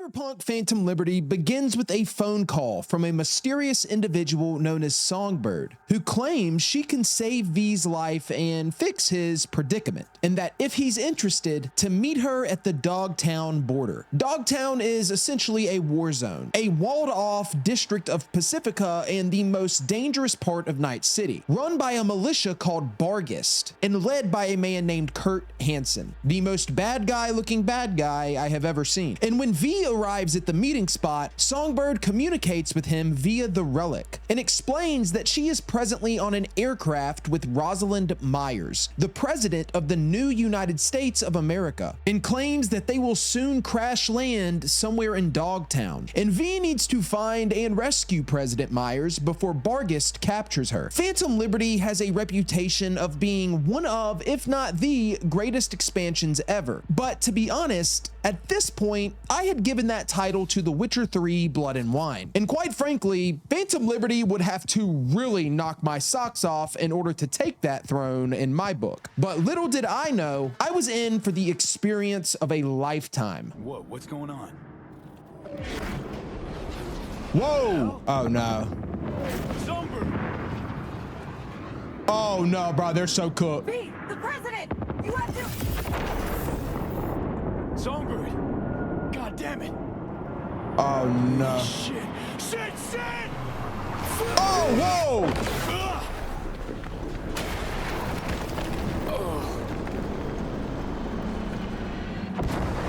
Okay. Got this. Oh, lock in! Lock in! Sure. No fucking problem. No! Oh, they cooked. What a start. Damn. Oh, so now we really in Dogtown. I know. Songbird the cat, before I eject him. Run to the wreck. Oh! Well, that fucking determined. What a, we ruined everything. We're in here. Gotta go, Songbird. We're already in it. Oh my God, that's so peak. I'm already convinced. We could have gone stealth if we wanted to, you know, but that's just not how it works around here, is it? We're gonna kill them all, Jim. I don't think we got to do this, but we're going to. Never mind, we're not. What? Sir, did y'all hear what he just said? That was wildly inappropriate. My body is a temple, sir. Got something nice and dude, don't threaten me with a good time, dog. I'm a freak, baby. After fighting off some Bargist soldiers, V locates the aircraft and President Myers, but Songbird was nowhere to be found. And it was here where I unlocked the first of 13 DLC trophies. Damn! They sent the whole army at me. Oh, look at us! Trophy! All the president's men save President Myers. Let's get it, baby. First trophy of the I almost just said Assassin's Creed because my brain after this entire week is just Assassin's Creed. First Cyberpunk 2077 DLC trophy is down. Let's get it. You good? Strangely attractive. What is wrong with me today? I don't know what it is, bro. Yeah, this is the type, it's the type you just don't mess with. You know what I'm saying? Like, she hurt your ass. You know what I mean? V then attempts to escort President Myers to safety, but eventually they find themselves swarmed by Bargist forces. However, V still had Songbird on comms, and using her elite level Netrunner abilities, she did something unbelievably badass. God almighty, it's moving! Meet the Chimera. A combat prototype from Militech Stables. Yo! What? Nah, that's gas, bro. This big piece of machinery is called a chimera. Chimera, I don't know. One of the most powerful weapons you can get your hands on. And Songbird was able to hack into it. But unfortunately, it did not take long for it to backfire. No. Take cover. What the hell is going on, V? Dunno. Song's having a fit or something. What is happening?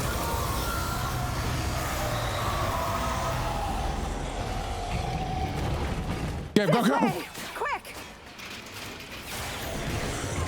That's terrifying. What is that gonna do?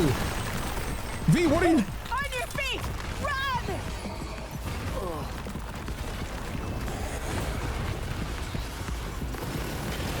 This is insane.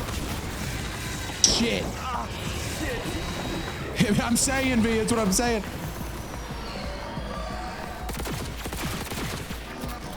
I think I'm just making it mad. You know, it kind of sucks when you think about it. Myers, get in!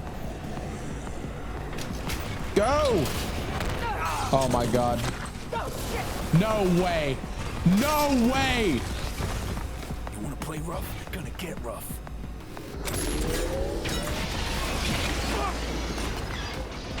Oh no. What now?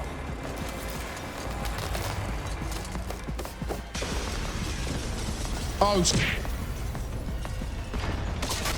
fucking quick time events. It's a first party Sony game.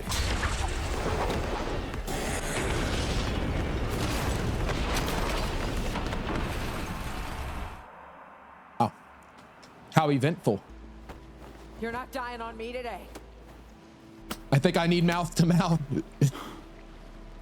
Please. Nope. Give me mouth to mouth, please. Can't stay here. Are you mobile? We need to be. Oh, hell no. The fall wrecked it. Let's go. Ah, there we go. There we go. I don't even know what I'm shooting at, bro. We're doing something. We're doing something. Where are we? Are we though? Are we doing anything? Armored finished at the joint. I did something. I think. I don't know. I don't know. I don't know. I think it's the legs. That's it. Yeah. Shit, that Oh my God, what? Test drones. Don't let him cuss you up the fat one. This is a crazy fight. This is nothing like this has been in the base game. This is cinematic, baby. You like that? You like that? You like that? I did not mean to do that. Now I feel ridiculous. Just die. Just die. We're getting somewhere. We're getting somewhere. Oh, it's so cooked. It's so cooked. Oh, it's cooked. It's cooked. It's cooked. Don't die. Don't die. Jump on top and finish it, V.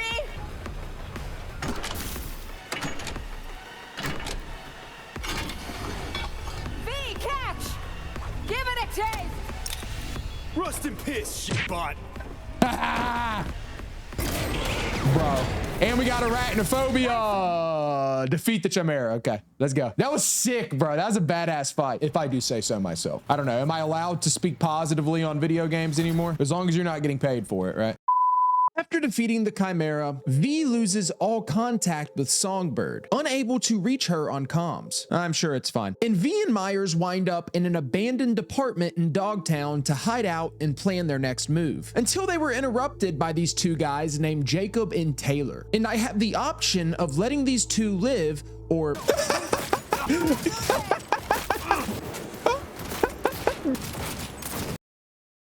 That went well. After further discussion and still no signs of Songbird, Myers says that the best course of action is to call for the help of Special Agent Solomon Reed. Not a plan, a man. The kind we need. Solomon Reed's the name. Solomon Reed. Is that going to be Idris Elba? And to do that, V would have to register with the FIA, or Federal Intelligence Agency. Here I have the option of taking an oath to the NUSA, which I did. And Johnny wasn't too thrilled about it. Same side. Can't hurt. Oh, V. Repeat after me. But now our goal is lined out. Head into Dogtown, find Solomon Reed, and ask for his help tracking down MIA Songbird. I have a good idea of who we're gonna meet here, but I guess we'll find out. But can I just walk through the...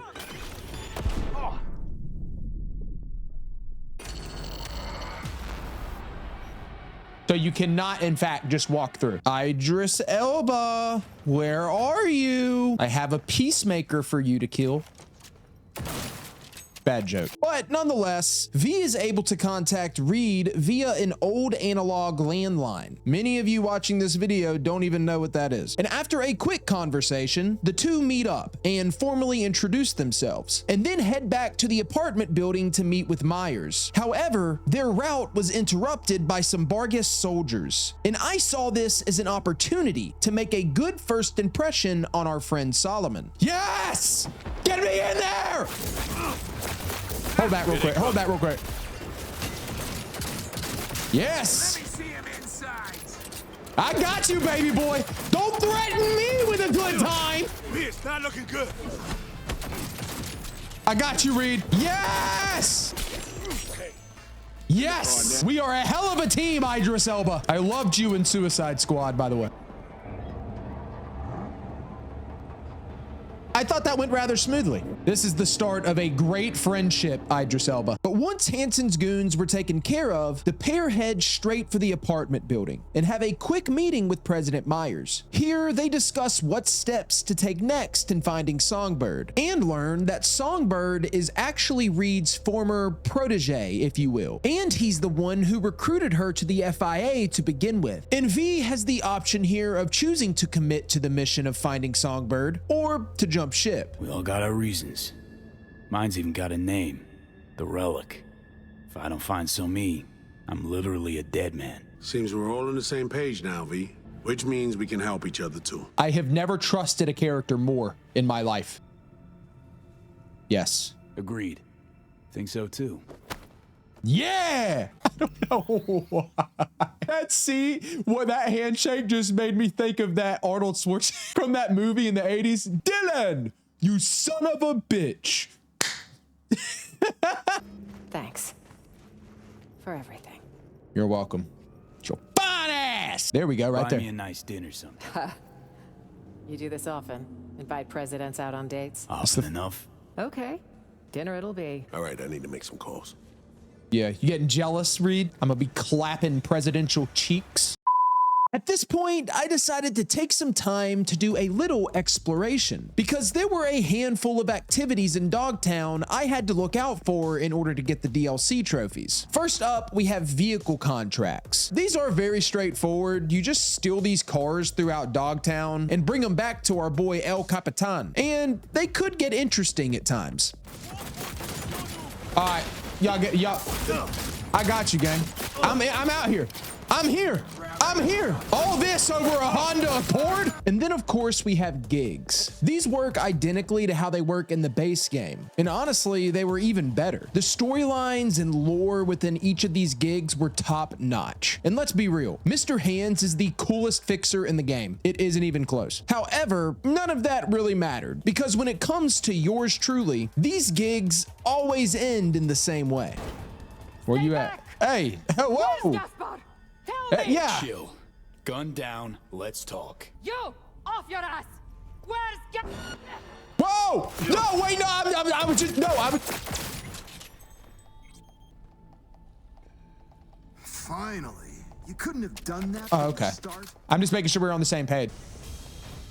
Hey, careful with that. I'm linked to the runner, see? Don't want him to catch a ricochet, huh? Netrunner, blackmailer, murderer. He's my hit. He has some dirt under his nails, yes. But Milko, he's a no one. A small fish in a... And those whiny bitches I dropped at the stacks? Fuck them! Fuck Dogtown! I'd burn this shithole to the ground if I could, along with everyone in it! Think of hurting them. Oh, and while I was doing these, I managed to get this random trophy. Yo, what did we get? What did we get? What did we get? The quick and the dead. Kill or incapacitate 50 enemies while time is slowed. Well, that's not DLC related, but good thing we got that. Let's go! You know how it goes. Mine has to stay occupied with something, and that just happens to be you. So I don't know. I figured I just asked how things were going. Yep. Well, now you've got me imagining all sorts of things.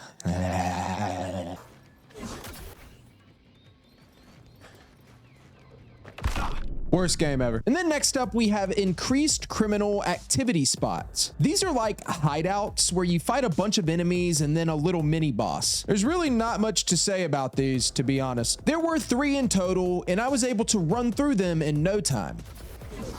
Hey guys. There we go. All right, we're gonna bring back the shotgun play here. Oh my God. Why are there so many of you here?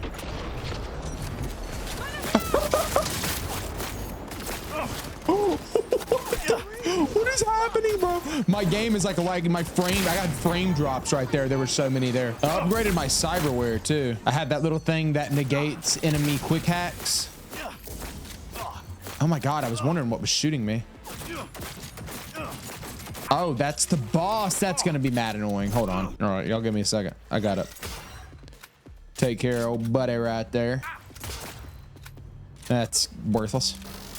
Actually, that's pretty clutch. Hold on. That's pretty clutch. Ooh, I did that weak spot. Y'all saw that? Wow. This is actually the easiest of the 3 we've done. Stupid easy. Hold on, hold on. If I died right there, that would actually be the funniest thing in the world. Yo, we got a trophy though. Let's go. Judgment Day. Eliminate 3 bosses from the increased criminal activity category. I don't know if there's more of those, but those are the only 3 mandatory ones I have to do for the trophy. So that was actually pretty cool. I like that.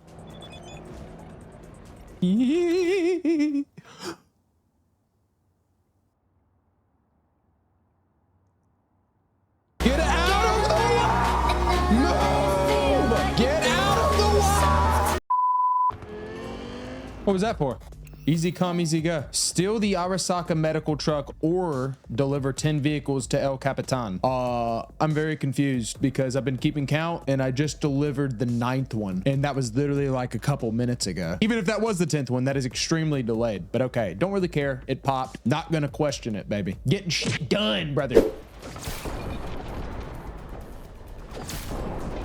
Oh, we got a trophy. 2 heads, 1 bullet. Kill or incapacitate 2 enemies with the same sniper rifle shot. I don't think that's what I just did. There's a lot of weird trophies in this game that just pop randomly, but whatever. We're starting to get some combat related ones really, really late in the playthrough, which is pretty funny.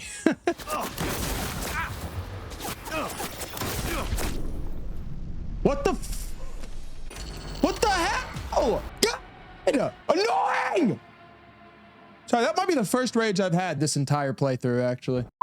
All right, so this is basically when Phantom Liberty really hits the ground running. And again, Alabama educated. So let's just do our best, shall we? After a couple days of waiting, Reed returns to Dogtown after escorting President Myers to safety and claims the first move they should make in tracking down So-Mi is to locate an old colleague of his, Alex, who was not too thrilled to see Reed, might I add. Apparently, the last op Reed, Alex, and So-Mi were on together did not end well. And without getting into too much detail, basically Myers and the NUSA threw Reed under the bus in a deal with Arasaka, where he ended up having to fake his death and was then labeled a traitor. So yeah, Myers actually kind of sucks. But after some explanations and a little convincing, Alex agrees to help with finding Songbird and claims the best way to find Songbird is through another netrunner that might have seen or heard something in cyberspace. And that is when we meet Slider, a member of the oh-so-familiar Voodoo Boys gang. The netrunner ends up taking a peek into V's brain and the relic and finds something rather unpleasant. Apparently, Songbird contacted V through the Blackwall protocol. Ah, shit, here we go again. We know about the Blackwall by now. It is a firewall that keeps rogue AIs from wreaking havoc, right? Well, in simple terms, Songbird had been using the Blackwall on a regular basis while working for the FIA and Myers, which is a big no-no in the Netrunner code of conduct, if you will. Like when she hacked the Chimera, she did so using the Blackwall, and that is why it went horribly wrong. That's how she contacted V in the first place, because they both had contact with the Blackwall. God, dude, this is just so much. That why you and the Pacifica Voodoos don't see eye to eye? Because they're poking holes in the Blackwall? They do not penetrate, only jerk off next to it. What the? Let Watch try to keep them in check. That's crazy, bro. What we thought I could see is Placide next to the Blackwall. So that means Songbird is, in Slider's words, a walking, ticking time bomb and could potentially destroy the Blackwall, putting all of humanity at risk. But then Reed pretty much forces Slider to get V back in contact with Songbird using the Blackwall protocol again, which he reluctantly does. And it doesn't end well. V manages to have a brief conversation with Songbird where she explains that Hansen's men captured her after hacking the Chimera and to meet her at a place called the Black Sapphire. And then they lose connection and the Blackwall kills Slider. It's fine though, he was kind of a piece of shit. The Black Sapphire is basically Hansen's palace, and he was hosting a party there, which Reed and V are able to sneak into undercover. This was a really badass mission, by the way. Felt like a Call of Duty campaign. But once they are in the building, they begin looking for So-Mi. If you're poor, you really have no one to blame but yourself. Wealth talk, wealth TikToker. If you're poor, you have no one to blame but yourself. Now buy my online course, $1,200 a month, and you can too be rich like me and evade taxes. They eventually find and speak with Songbird, and here things get interesting. She explains that she is basically dying, just like V is. The Blackwall and years of using it under the force of the FIA is literally killing her. And Kurt Hansen just so happens to hold the key to saving her life, a piece of tech called the Neural Matrix, which incorporates AIs from beyond the Blackwall. Whatever that means. But essentially, Hansen is holding Songbird prisoner to work on the Matrix and to pull the data off of the mainframe, along with the help of two other Netrunners, the Cassell twins. Cassell? Is it Castle or Cassell? I can't remember. Cassell, if you will. The sister be making me feel some type of way though, I can't lie. These two hold the access codes to the Matrix. So the plan is to steal the codes, impersonate the twins using advanced personality theft tech, then swipe the Matrix when the opportunity arises. Furthermore, they learn a little while later that Songbird was actually the one that orchestrated the attack on Myers to begin with. She was in cahoots with Hansen and basically was trying to use him to free herself from Myers' grasp, planning to steal the Matrix in the process and then escape the FIA life for good. And the real icing on the cake, once they retrieve the tech, she wants V to ditch the FIA and betray Reed and Alex, and instead run away with her, Neural Matrix in hand. So yeah, that's the gist of it all. Oh yeah, and I also unlocked the trophy here for unlocking all relic abilities, which are these new abilities you get exclusive to the DLC. Sometimes I forget about the trophies in my platinum trophy videos. Oh, this is gonna be a trophy right here, bro. This is the rest of them. Boom, trophy right here. There it is, Relic Ruler. Unlock all perks in the Relic perk tree. So we have all of these now. Let us go with it, brother. Why I said that like that, I'm sorry. Come on! But anyway, after a little preparation, it was time to track down the twins and get to work, along with some team bonding exercises, of course. I love musicals especially. Seriously? Call me old-fashioned. So yeah, guess I'd be a brain dance star. Sorry, distracting. Oh no. Oh no. Cringe, cringe, cringe, cringe, cringe. Okay, sure. God, I can't do it. What are you doing with your hands? Wasn't thinking of dancing, but Doctor Strange ass shit. Well, bat that thing up on me, girl. What we doing? Fast forward a couple days, and they apprehend the Netrunner duo, beginning the process of stealing their identities. But first things first, we have to hack their vehicle and kidnap them, essentially, which was much easier said than done. Get out of my way! Move! Move! I have places to be. I just committed vehicular manslaughter. Beep, beep, motherfucker. We ain't gonna make it. We ain't gonna make it. They're gonna take back control. No, no, no, no, no, no, no.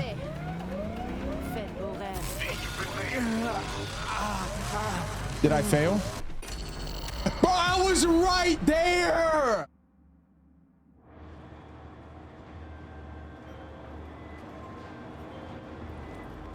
Are you in position? What?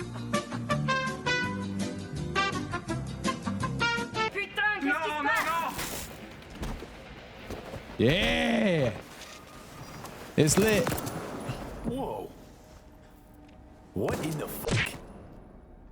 Whoa! That is not what we talked about. I fucked with it though, I ain't gonna. But once the twins were disposed of and their identities secured, Alex and V attend a meeting with Hansen. And this part was somewhat tricky because we had to make sure to act exactly like the twins, as to not draw suspicion, of course. And to no surprise, I was not up to the task. No, I'm afraid this is not true. I never worked for I'm just gonna deny everything. Oh, but you did. Maybe you've just forgotten.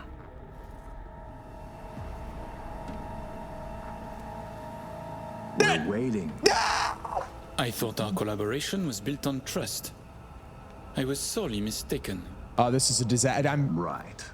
On trust. Did you really expect I'd be fooled so easily? A regrettable miscalculation. But after a quick reload, and this time answering the questions properly, V finds himself in the lab with Somi, extracting the neural matrix. And here, I was met with the most important decision of the entire DLC, and tensions were high. Stay sharp. Almost open for input. I'm so nervous, bro. Okay, your turn. It's ready for the access codes. Betray Reed or betray Songbird? Are we serious, bro? This isn't even a hard decision. Betray Songbird. Relax. Boom. The neural matrix. Kurt, we have a problem. No, I can handle the one down here. Really expected this to work? Somi! Wait! You don't know what you're doing. Oh, but I do know me. Doing what I have to survive. No!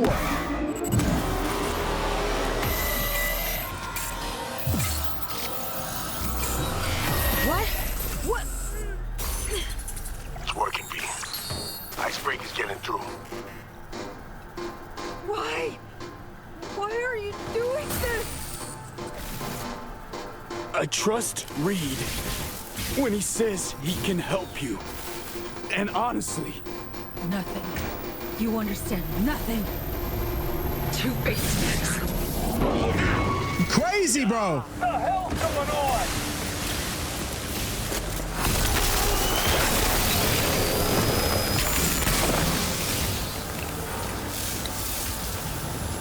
You killed... Yeah! You killed Alex. No, V. You did. Oh, bullshit! All this is on you. No, it's not. Oh my God, bro. Alex is dead. Holy shit. That's what I'm saying, Johnny. Kill this fucker. All right. Kurt Hansen boss fight. Let's go. Give me my LMG. Where my LMG at? Oh my God, he's kind of tanky, bro. You'll pay for what you did. Yeah. You die here today, Hansen. Come on! Ah! You can't handle this. I'm so afraid. This fight is scary. Ah! Okay. We're halfway, baby.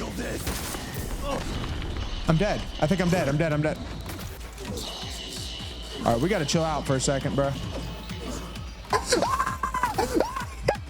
Wait, leave me alone, leave me alone, leave me alone.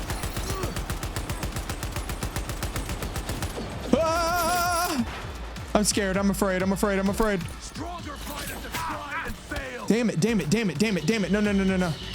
Oh, that's supposed to happen. Okay.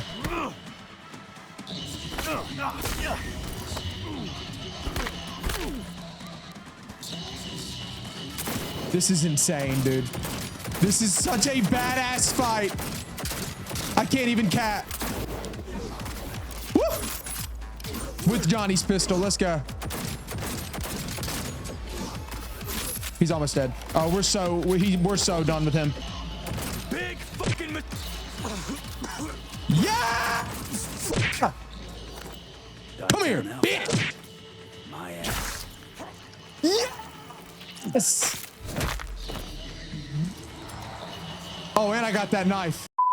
So yeah, Somi is being corrupted or overtaken, I guess, by the Black Wall. Alex is dead, and Reed and V now set out to find her and hopefully save her life. I feel this is one of the most controversial conflicts I have ever seen in a video game. I have never seen a fan base so split on something before, and I understand both sides of it. Somi is just like V. She is dying, and she wants to do whatever it takes to save her own life. She is also a victim, used and abused for years by the NUSA and FIA as a Black Wall weapon, so to speak. No choice in the matter, essentially a prisoner of the government. But then you have Solomon Reed. Many people feel that Reed is actually the bad guy in this scenario, and I could see why you would think that, but I just don't see it that way. Sure, he is a yes man. He is an FIA sleeper agent that comes across as an NUSA lapdog. But at the end of the day, I truly felt like underneath all of that FIA complete the mission at all costs nonsense was a guy fueled by guilt and conviction. He had a genuine desire to save Songbird's life, not just because Myers told him to, but because he actually does care for her. And he feels terrible for ever getting her involved with the FIA to begin with. He feels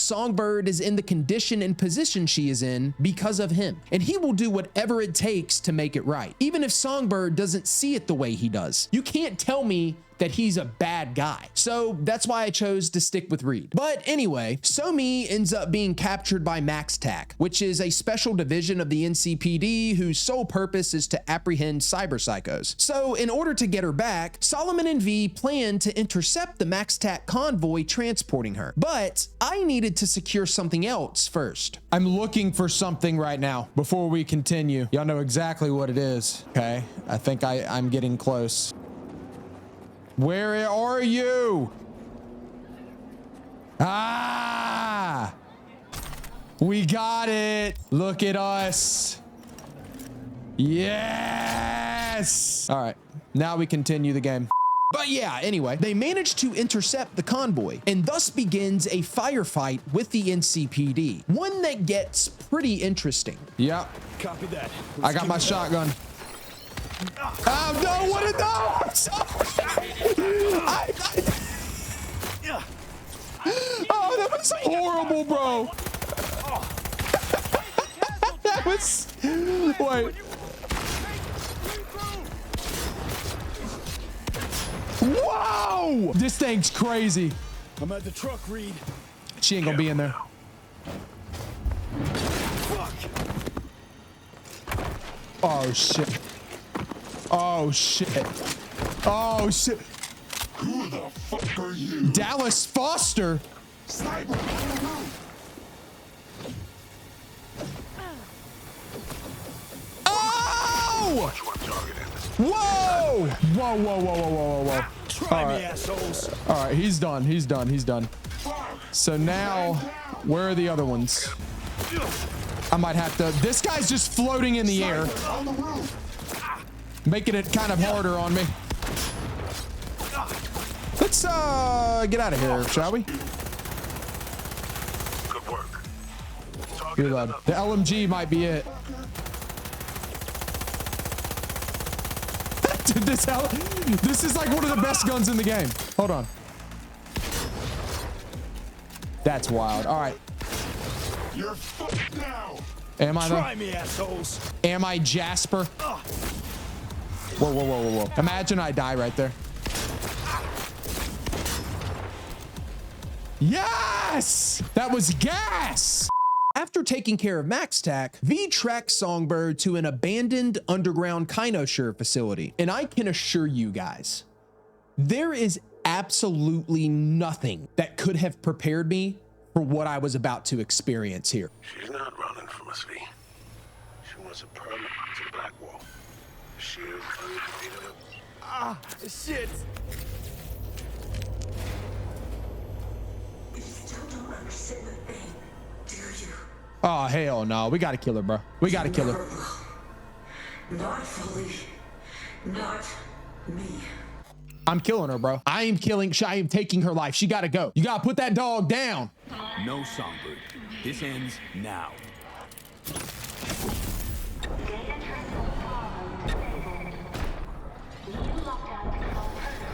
She tried to stop me. Now it's it.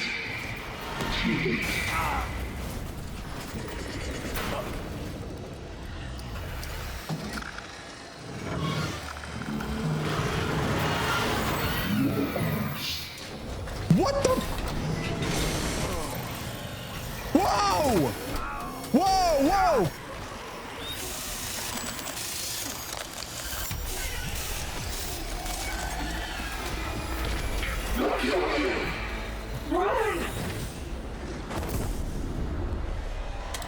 Whoa, whoa, whoa!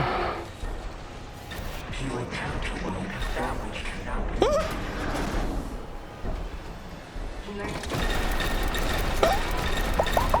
I'm so scared!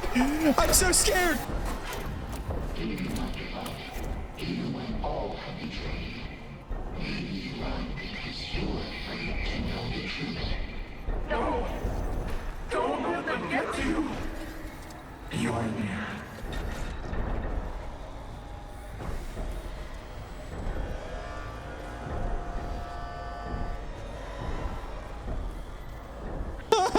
No! Don't let them get to you!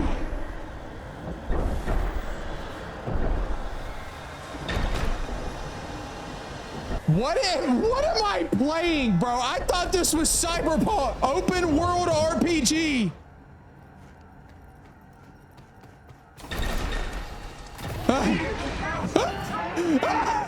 Don't even try.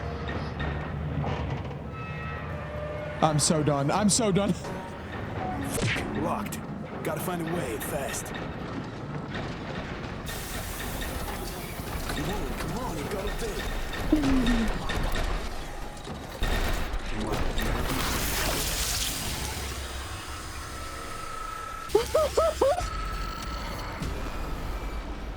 Oh my God, bro, this is insane. I'm gonna ignore it. I'm just gonna ignore it.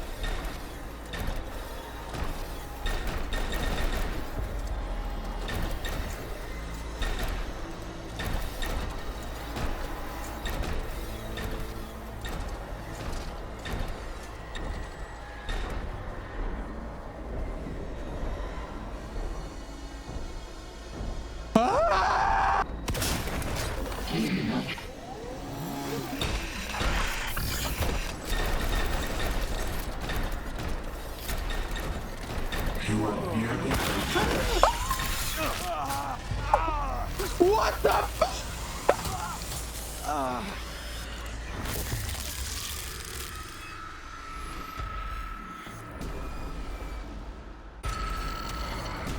That is the most terrifying thing I've ever seen in my life, bro.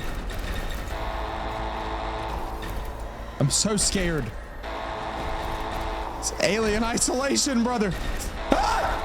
So So in case you haven't already noticed, So-Mi has been almost entirely corrupted by the Black Wall. And throughout this sequence, we see flashbacks of her life, how she got recruited by the FIA, the way she was manipulated and controlled through the years. And it really puts things into perspective for you, everything she had been through and how she got to where she is. But ultimately, V ends up shutting down the facility's core controls, which also shut down the evil robot killing machine, thankfully. But then he finds So-Mi, or what's left of her, at least, leading us to another tough decision. Ain't over yet.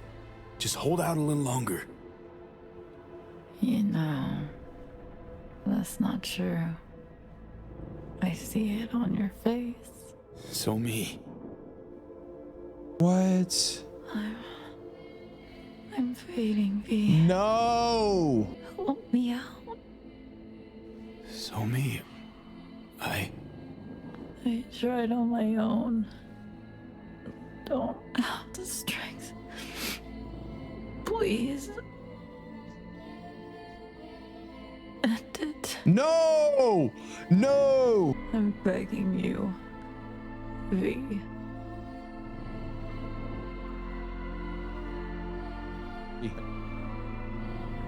No, won't do it. So-Mi. Sorry, forgive me, but I can't. Made a promise. A promise. Again. You go with his. No, please. You're leaving me to a fate worse than death. So-Mi, you're all right. It'll be over soon. You'll get some rest.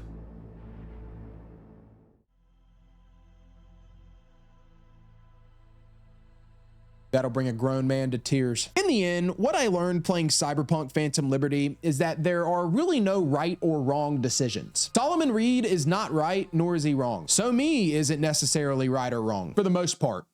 We'll get to that. It is all a matter of perspective, and I think that's what makes this expansion so unbelievably incredible. They crafted a story so complex that had so many layers to it, and it created conversation for its players to have for years to come. Because this conflict and all of the characters within it resonate with everybody differently, making everybody's outlook and decisions different. Obviously, I felt like the right move was to let Songbird live, but I could definitely understand why killing her and putting her out of her misery would be a more desirable outcome for some. Either way, it's still not a happy ending, and that was a theme I was gonna have to get used to. So after securing Songbird, the story basically ends with delivering her to Myers and the government, which obviously sucks because there's really no telling what they're going to do with her.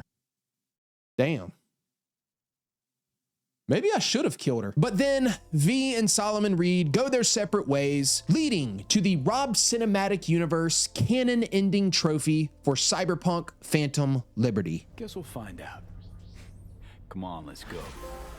All right, we got King of Pentacles, refuse Songbird's request. I think that's actually the ending trophy. So that's the one we ended up with. All right, well, there's like 5 other ending trophies to get, like I said, but this right here, what you just saw, that's canon. That's ROB Cinematic Universe, baby. That's what happened. So we've gotten through the entirety of the DLC main missions, and all there was left to do before jumping back to the base game was to clean up a few remaining trophies, most of those being the other endings. The only trophies that were not ending related was one for finishing all of the gigs, which I unlocked immediately after finishing the main quest line. There it is, Dirty Deeds. Complete every gig in Dogtown. And then one for basically reaching a 5-star wanted level, which was pretty easy. All I had to do was just kill a bunch of people. So basically just play the game how I've been playing it for the past 80 hours. There it is. The APB is not enough. Let's go. Become Dogtown's most wanted criminal. Yes, sir. So that means we go here, 37 trophies now. And as far as the DLC goes, all we have left are the ending trophies. That's literally it. As I said previously, there really weren't any happy endings to this DLC, as I would soon learn. I started with the tower ending, which basically involves V accepting the help of the FIA after the events of the main quest line. And this is actually an ending for the entire game, not just the DLC. And it is, quite frankly, terrible. As you recall, the entire reason V got involved with the Songbird fiasco to begin with was because she offered to save his life. And surprisingly, the FIA and Myers held true to that deal, and they take V to a special medical facility where he has a successful surgery. But he goes into a 2-year coma afterwards. And when he wakes up, Johnny and the relic are gone, and all of his friends and loved ones are too. He can't reach Panam, River won't speak to him, Judy is married and far away. He basically has no one left he cares about in his life. And to top it off, even though he is cured, his body can no longer handle any cyberware. So he essentially can't live a life even remotely familiar to the one he once knew. Yeah, like, I'm good on this one, bro. Not a fan. There it is, the tower. Complete, things done changed. Dude, that was bad. That's a horrible ending. What the hell? Yeah, I'm good on that one, gang. Let's load that save back right quick. And after that, I reloaded a save and did the King of Cups ending. Here, I basically do the same thing I did in my initial run, but this time I fulfill Songbird's request and take her life. This does end quite differently. Main difference being that Reed is very upset with V, and so is President Myers. And consequently, you no longer get offered the help of the FIA. But as we know now, that help was shit anyway. Honestly, I do not hate this ending. I hate that Reed gets mad at V, and I hate that that relationship is now tainted, but I can't help but feel this may be the optimal ending. You don't betray Reed necessarily, but you also don't subject Songbird to more torment from the government. Still sucks, but it sucks a little less, I guess. All right, there's King of Cups. Fulfill Songbird's request. All right, so that's 2 ending trophies down. I don't know. 3 ending trophies down. That leaves 2 left. Oh, and I did get 1 more trophy while going for this ending for completing a quest line for Mr. Hands. You basically help choose the new leader of Dogtown. I forgot about this one.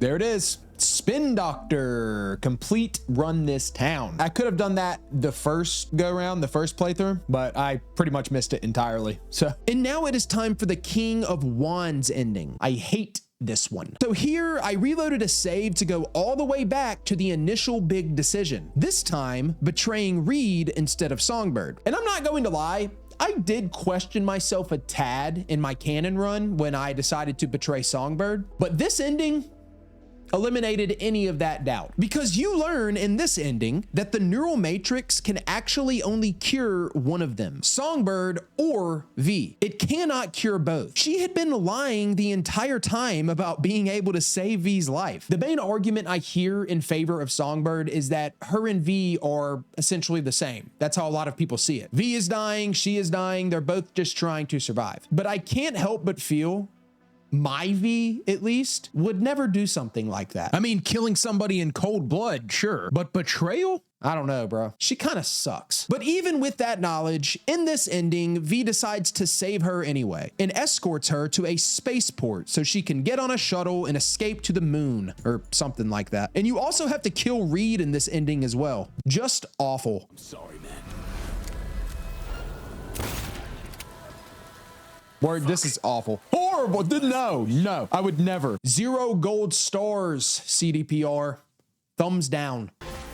There it is. King of Wands. Take Songbird to the stars. Man, dude, I don't like any of these other endings, bro. They're all just opposite of what I wanted to do. I'm glad we got our canon ending though, but that leaves 1 more. 1 more to go. The last DLC trophy needed and the final ending before moving back to the base game, the King of Swords. This goes in a similar way as the previous ending, except when Songbird reveals the cure can only save one of them, instead of putting her on the shuttle to the moon, V turns her over to Reed. This one also kind of sucks. And in a lot of ways, it's even worse than the Wands ending. Why betray Reed and go through all of that just to hand her over anyway? The only positive of this ending is that you don't have to kill Reed. That's it. No jumping over. Woo! King of Swords. Here we go. Take Songbird home. That's a wrap, folks. As you can see, Phantom Liberty, 100% complete. Spectacular. I have gamed so much today. Oh my God. This is like the greatest DLC ever made, dude. I don't know. It's just, all right. So now we're going to go load game and we're here like nothing ever happened. We are back in, on Earth 616 of the ROB cinematic universe. All right, so now DLC is entirely completed. So it is time to jump back to the main story. Just a quick recap. Remember, we finished all major subplots, and now Hanako Arasaka wants to meet V at Embers to discuss taking measures against her brother for the murder of her father. And this is the point of no return, the endgame and grand finale to the playthrough. Hanako? Excellent. You have come. Not yet, but I might. I'm sorry. So Hanako essentially offers an alliance, if you will, and wants V to testify against Yorinobu at a corporate Arasaka meeting. And in exchange, she will use the corporation's resources to rid him of the chip and save his life. And this leads us to the most important part of the playthrough, the biggest decision yet. As you recall, the big plan is to storm the data fortress of Mikoshi, grant Alt Cunningham access, and then she will basically separate V and Johnny. But I have to decide what method I want to take in order to get into Mikoshi, and who to call on for help, giving me 3 major options: Hanako, Rogue, or Panam Palmer. I think this is it. I think this is the decision, the big one. The thing is, my heart's telling me to go with Panam, but I feel like the most common sense one is Rogue. Like Johnny and Rogue feels like the one that you should go with. You're not risking Panam's life and her people with avocados. Arasaka's gonna screw you, I feel like. The most reasonable one to go with is Johnny and Rogue. I mean, I'm going to see all of these regardless, but this is my canon ending, guys. This is the Rob Cinematic Universe canon ending. I have to make a good decision here. I'm going Panam. Gonna try to ask Panam for help. I'm going Panam. Could be my last ride this. If it don't work out, I'm going to say this. This might be my canon one, but I swear to God, if this is a terrible ending, I am reloading my save and I'm making the Rogue and Johnny decision. I make the rules here. Don't go anywhere. I'm coming to get you. Yes! If Panam dies because of this, I swear to God, we are reloading a save so fast, I will decanon it. I will do with that ending what Marvel should do with Thor Love and Thunder. It didn't happen. So yeah, I went with my heart and chose to call on the help of Panam Palmer. Shocker. I'm so tense I barely caught a wink last night. It's likely to be the same tonight. What's eating you? And why is it not me?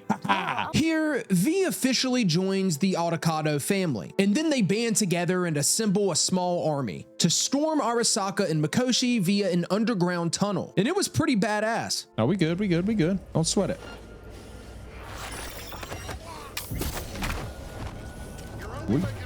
All right, well, it's over. I live for this! I don't want to die.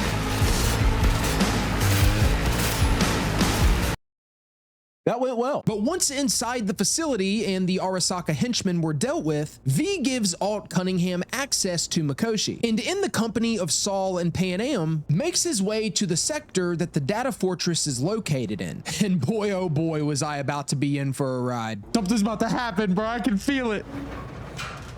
You can do this.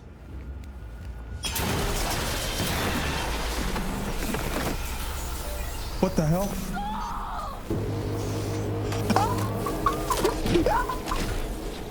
No! No!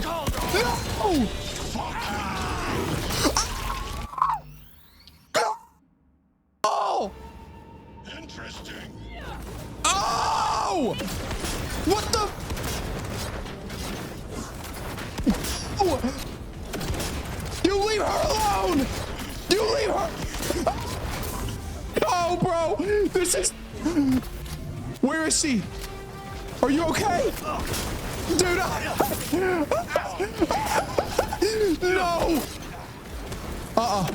Where you at? Whoa!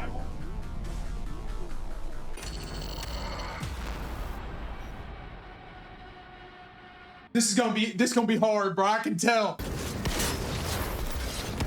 He's not even 50% yet, dude. I gotta pull out the other gun. Hold on.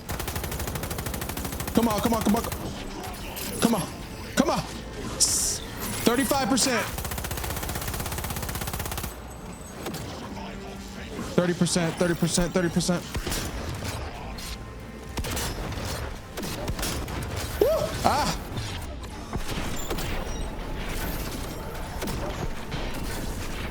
What is going on?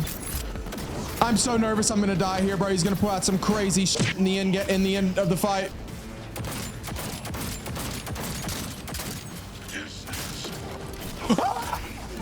I'm so locked in. Panam's just chilling. Baby girl, I love you, but what are we doing? I think we're handling it pretty well, all things considering. Come on. Come on. This is freaking tough, dude. He is so tanky. Yes, yes, yes. Yeah! Yes! Come here, boy. Adam Smasher. I remember you. Promised to kill Silverhand once. Silverhand. Gonna let you in on a little secret. Johnny, he's here with us. Now he can't talk, but I can feel him under my skin. Woo! What the fuck are you talking about? In the end, got you.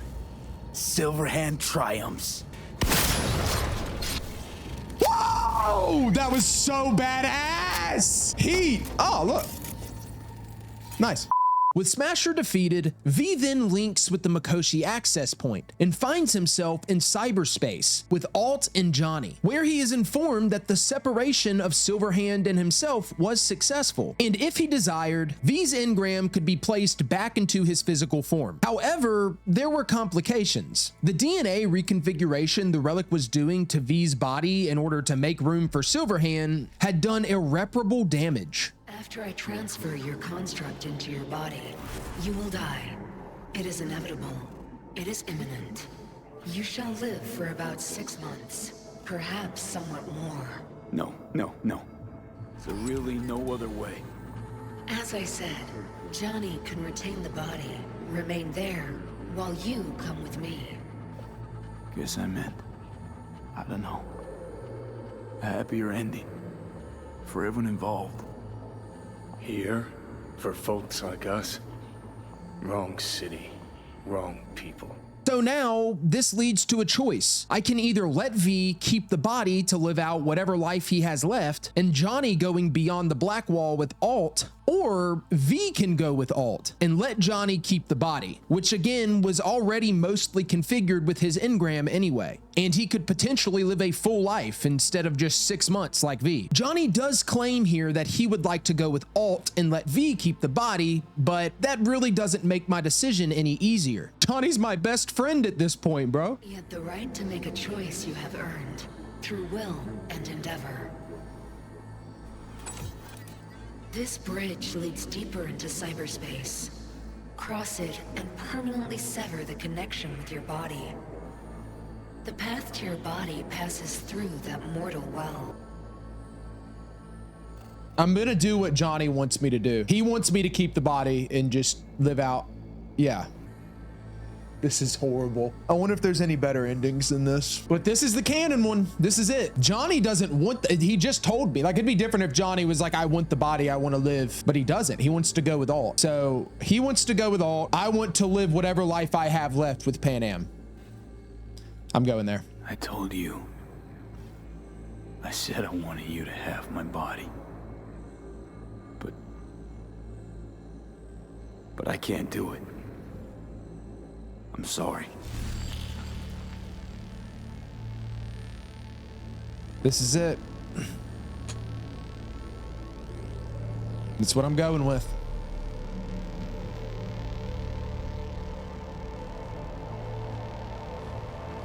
Goodbye, V. And never stop fighting.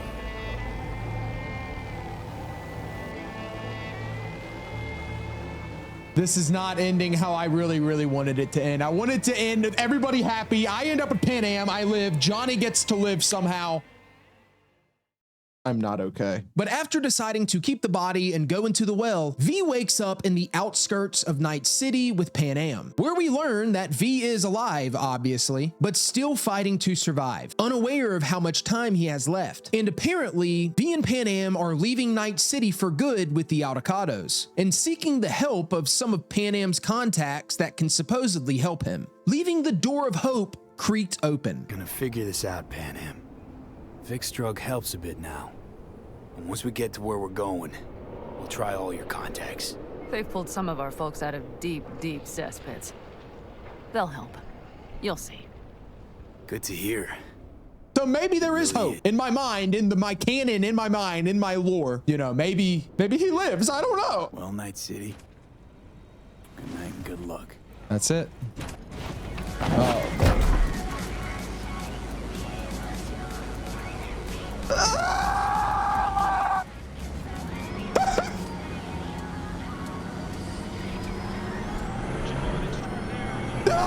I don't feel like this is that bad of an ending. It leaves it kind of open. Like, yeah, you think he only has 6 months to live, but maybe, you know, who knows? Maybe he works it out. He gets help from Panam's people. I do miss Johnny, though. I wish there was a way to, I don't know. I'm coping. But nonetheless, V, Panam, and the rest of the Avocados load up and head to the new place they'll call home, bringing us to the end of my V's story. Oh, dude, that's like, oh. I feel like this is one of the only times you actually see your character.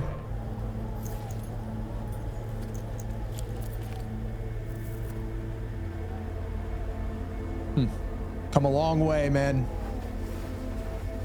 My girl.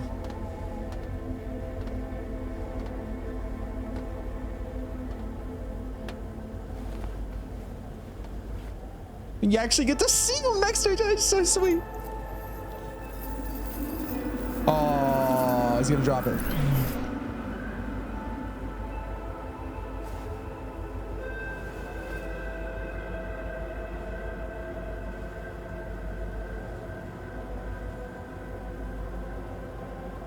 Beautiful.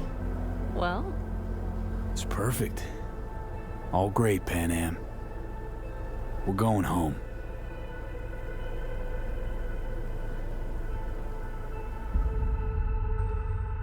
Oh, that ending was so good. I don't care. I don't care. You know, I'm just going to pretend the 6 months to live thing isn't real. In my head canon, it's not real. He gets treatment. V's fine. Him and Panam have little avocado babies running around in a few years.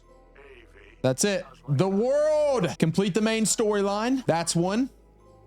And the star. Leave Night City with the avocados. So we got that ending. We got a few more to grab. But wow, man. Just wow. That was... I'm having a hard time finding words to describe this game. It just, like I said earlier, it's so unique. There's not another game in existence that I could even compare this to. From the setting to the storyline itself, to the variety of the endings and all the decisions you need to make throughout, the consequences of those decisions and how they play out in other parts of the story and how they affect other parts of the story. All of the characters being so unique and in depth, and the open world being so alive. Phantom Liberties, it's like the greatest DLC I've ever played. The only thing I could even compare this game to is The Witcher 3. But I think, and I'm probably always going to prefer The Witcher 3 a little bit more. I've always preferred fantasy and swords over sci-fi and future stuff. So that's really more of a personal preference. The world of The Witcher has a really special place in my heart. So naturally, I'm always going to gravitate towards that. But I think that this game is objectively better in a lot of ways. CDPR, I know this game when it came out, it had its issues, but Cyberpunk 2077 in its current state in 2025 is one of the greatest video games ever made. I'm so dead inside. I will never recover from this game, bro.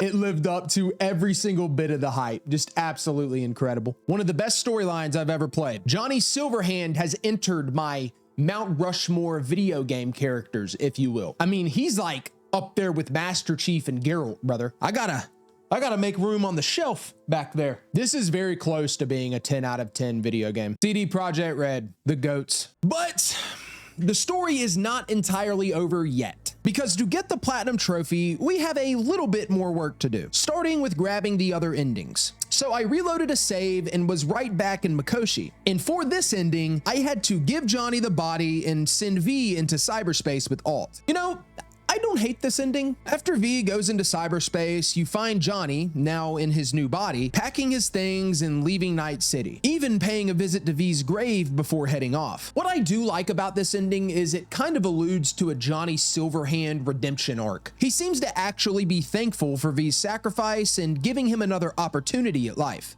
Hey, V.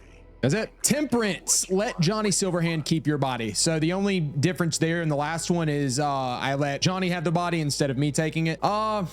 It wasn't that bad of an ending. I feel like my initial ending, that's probably going to be the one I like the best. A lot like the DLC. Following that, I went for the sun ending. For this, I had to reload a save back to the initial rooftop decision, but this time calling on Rogue instead of Panam.